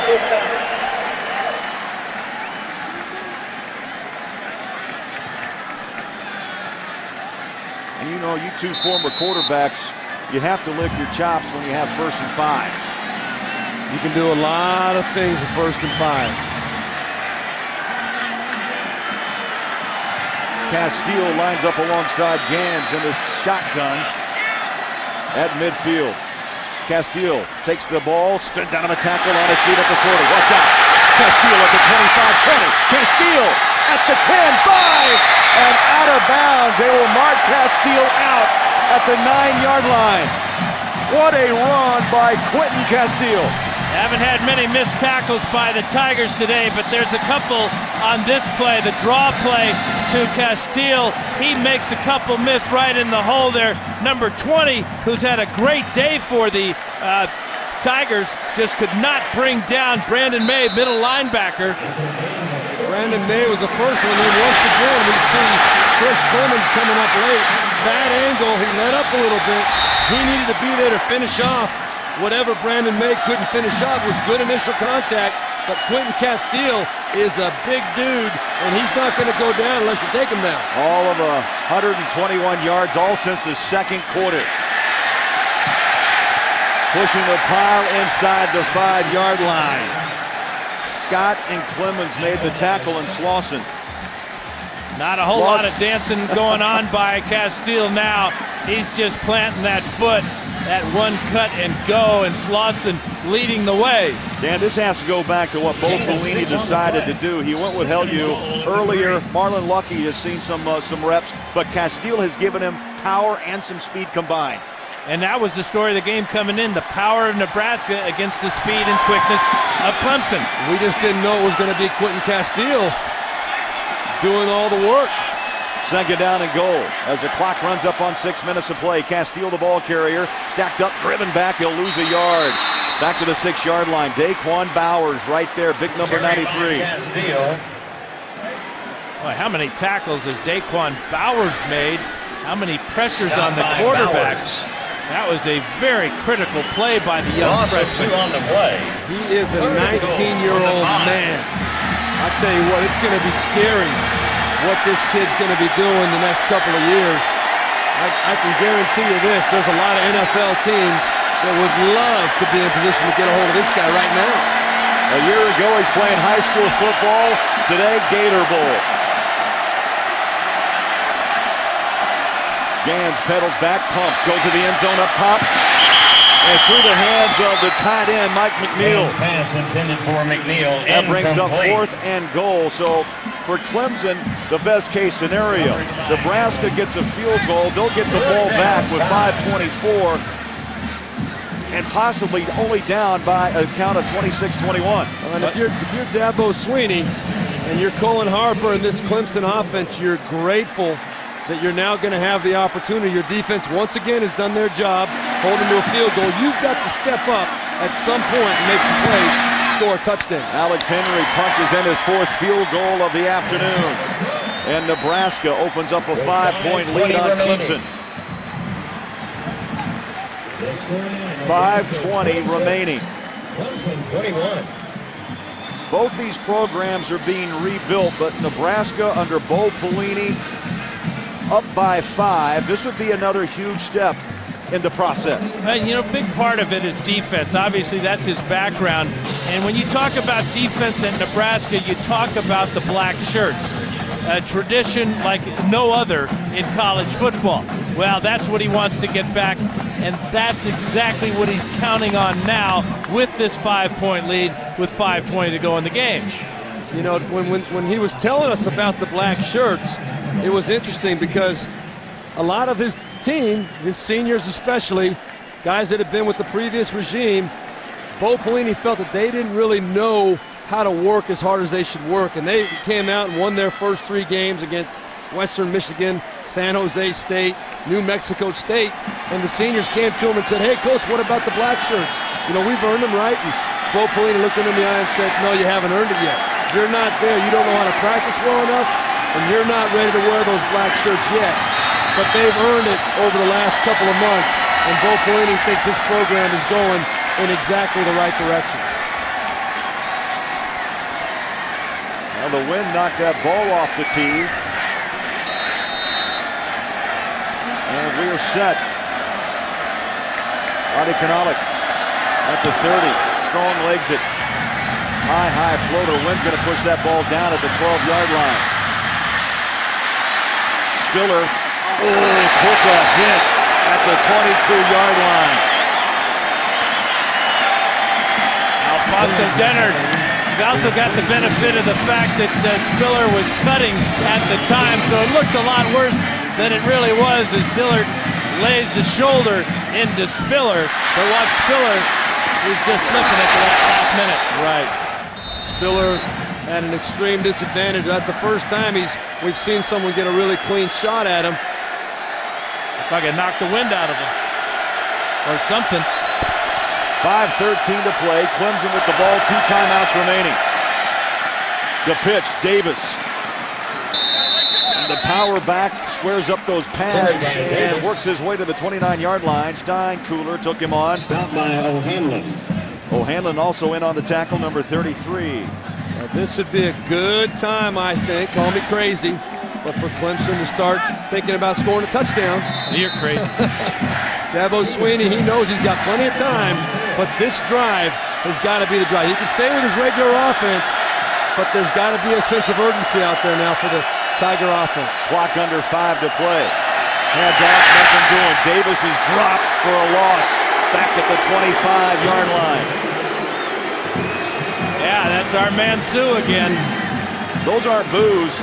Those are Sue. Yeah, he'd make Johnny Cash proud.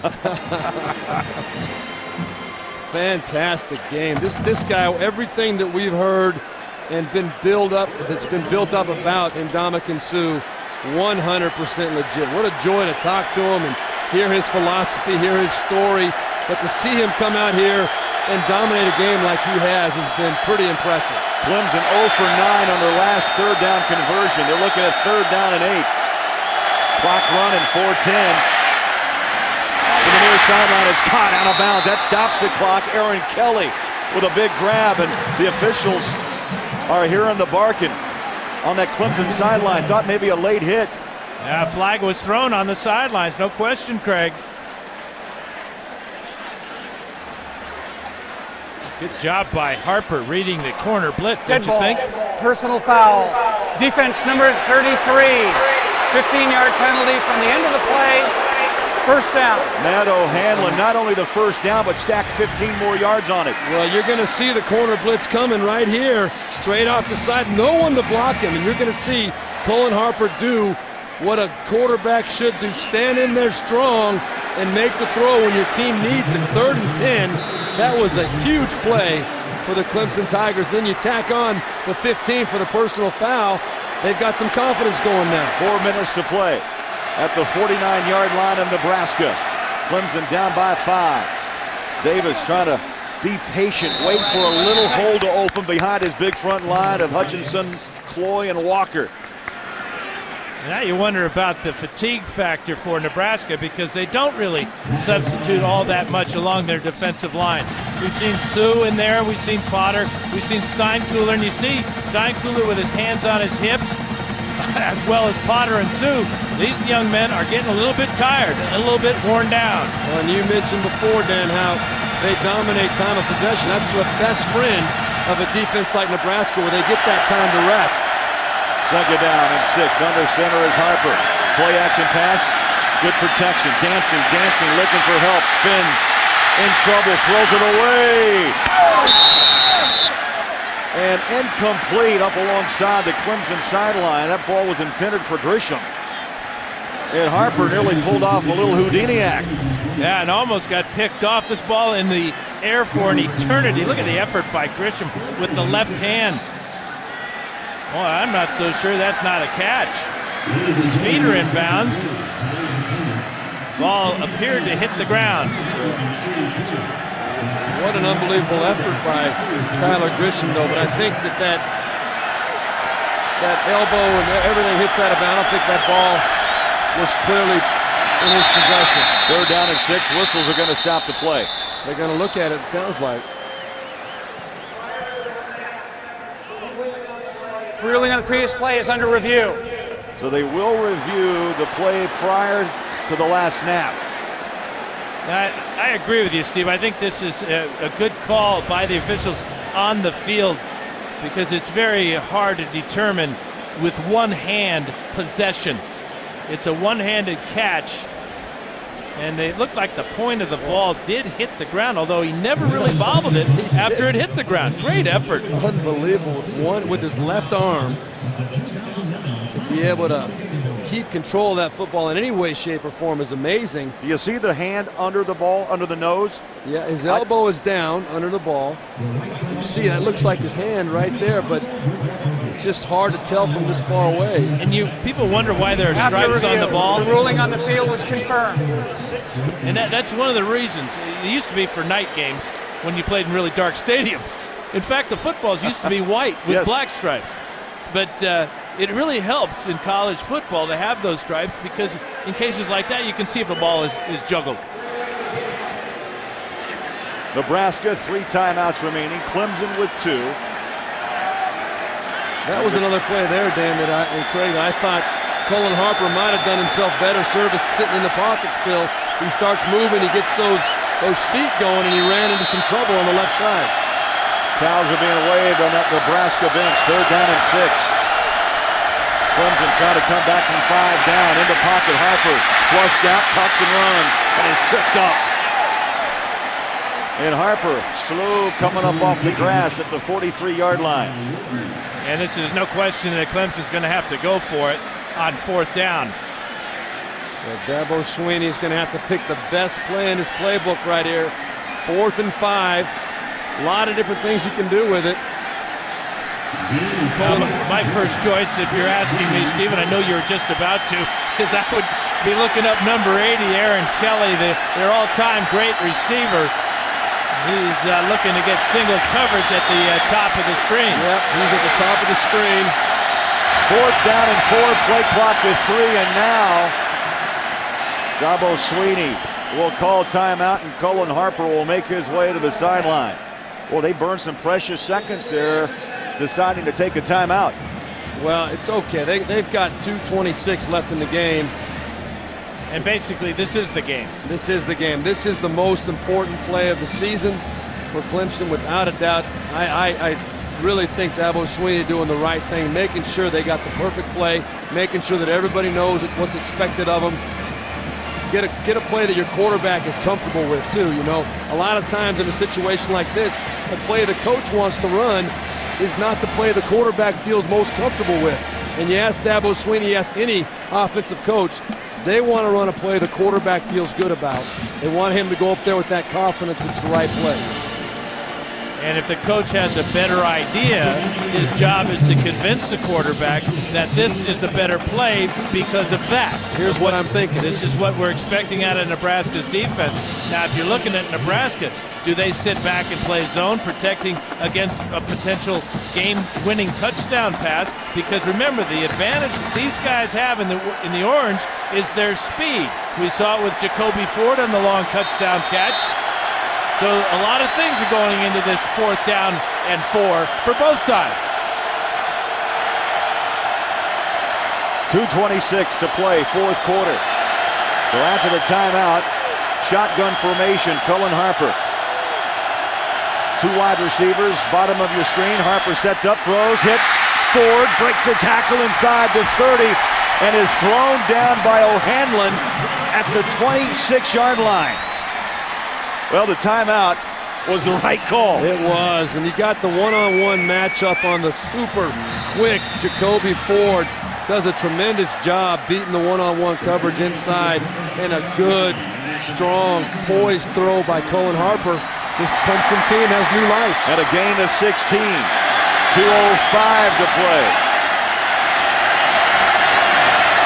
Once again, Harper from the shotgun. 2-step drop, throws up top, got a man wide open, 10-yard line, and it's the big man, Aaron Kelly.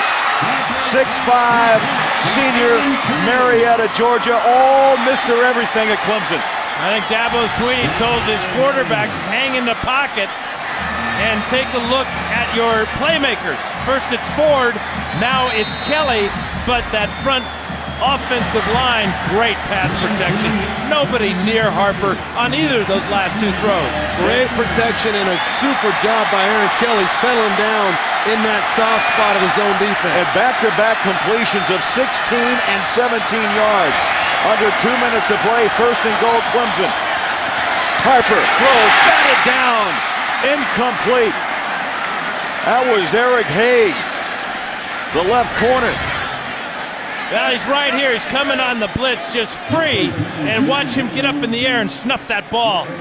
And Kelly was open inside the 5-yard line. He was, and Hag did a great job, though, of hiding behind his defensive end. I don't think Cullen Harper ever saw him. He thought he had a clean throwing lane. 10th play of this drive as the Cornhuskers show blitz. Yes, they do. Harper takes a glance at the sideline. Play clock to 12. Harper steps back in shotgun.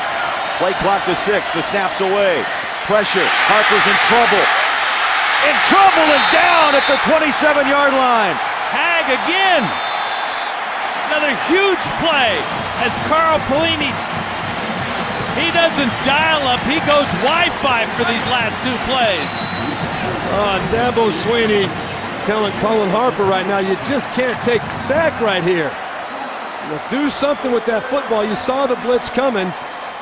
Hag twice in a row, this time coming from the front. Cullen Harper had to see him the whole time. Got to get rid of that ball. You can't take the 20-yard loss or 15-yard loss, whatever it was in this situation. How about Hag trying to bring down a guy that outweighs him by about 30 pounds? But that is Bo Pelini's M.O. Defense. And Carl Pelini's M.O. And you know that Anthony up in heaven looking down at his 2 boys saying, way to go. Bring that blitz. And that's about as close to exuberance you're ever going to see from Bo Pelini. I think Carl Pelini right next to him right here, he's the one that's got a little bit more of the pizzazz, the emotion when he gets excited. Well, he's the older brother telling the youngster what, no, hey, Bo Pelini, head coach. You know, now you've got 3rd and 26. You got 2 downs to get to the end zone. You got to get to the end zone. It's 3rd and goal at the 26. It is. So get half of it here if you're Cullen Harper. Clemson use their final timeout. Harper, shotgun. Good protection. Pedals back up over the middle. Incomplete. Spiller had it, but 2 Huskers were hanging on his back. Matt O'Hanlon, who had the unfortunate personal foul penalty, atones for that with this play right there. Wow. Just came over the top of Spiller on the post route out of the backfield, attacking that too deep. Great reaction by O'Hanlon. Well, Clemson got exactly what they wanted, that too deep, and they had Spiller running right down the middle of the field. It was a good throw by Cullen Harper. Maybe Clemson has no timeouts. The play clock's running down. They're totally disorganized. At 4, at 3, what could be the final play? Over the middle, incomplete, and Nebraska holds off Clemson. Jacoby Ford was the intended receiver, and Dan, you're right. There was some confusion on the field on that final play, and Cullen Harper took the snap with 3 on the play clock. They might have been better off taking the delay of game penalty. Move them back 5 yards, be able to huddle up, talk about the proper play you want to call. But even so, if you're hurried like that, your playmaker in this situation is Aaron Kelly. He's 6'5". Let him go up and catch the alley-oop. I agree 100%. You had 4th and goal from the 26. Big deal if it goes back to the 31. Let that clock run out, and then even if it's a jump ball, you let your big guy go up and try and make a play on it. Let him get those paws on it. Now we got too many men on the field for Clemson. A new kind of prevent defense. Put 12 guys out there. Illegal substitution defense. 12 men on the field prior to the snap. 5-yard penalty. Still first down. Now, Dan, Steve, you have to applaud the rebuilding efforts for both of these schools. Nebraska from the Big 12, Clemson from the ACC. Clemson surviving through a coaching change mid-season. They come under with great comeback and possession under Dabo Swinney. And, of course, Bo Pelini in his first season. Miraculous turnaround for the Cornhuskers. Time now for the DirecTV Player of the Game. And tip your hat to the senior Joe Gans. 19 of 36, 236 yards, and a pair of touchdown throws. And he did the 2 things we talked about. He led his team, and he competed. Great turnaround for Gans and this Husker team in the second half after they were thoroughly outplayed by Clemson in the first half. Well, I think one thing is very, very clear. Both of these schools have the right man in control. I think both these schools, these programs, have a very promising future. Let's check out the 5-star play of the game, presented by Wrangler. Well, here it is. Joe Gans tucking up in there. And excuse me, let me take that back. That was the play that Joe Gans was out for. That was Mr. Witt, who came in, took the hit from Courtney Brown, lost the ball, went to the replay booth, determined that the knee was down before the hit, before the ball came out, and that gave Nebraska the chance to hold on and win this game. And the final snap, Gans is going to take that football. I don't blame him. The senior closes out his Nebraska career with a 26-21 Gator Bowl win over Clemson. For Steve Berline, Dan Fouts, Craig Bolerjack saying so long from Jacksonville. Our final score, 26-21 Nebraska. Tonight on CBS begins with a Big Bang Theory, followed by How I Met Your Mother, CSI at 11th hour. Nebraska scores the 26-21 win, and this has been a presentation of CBS Sports.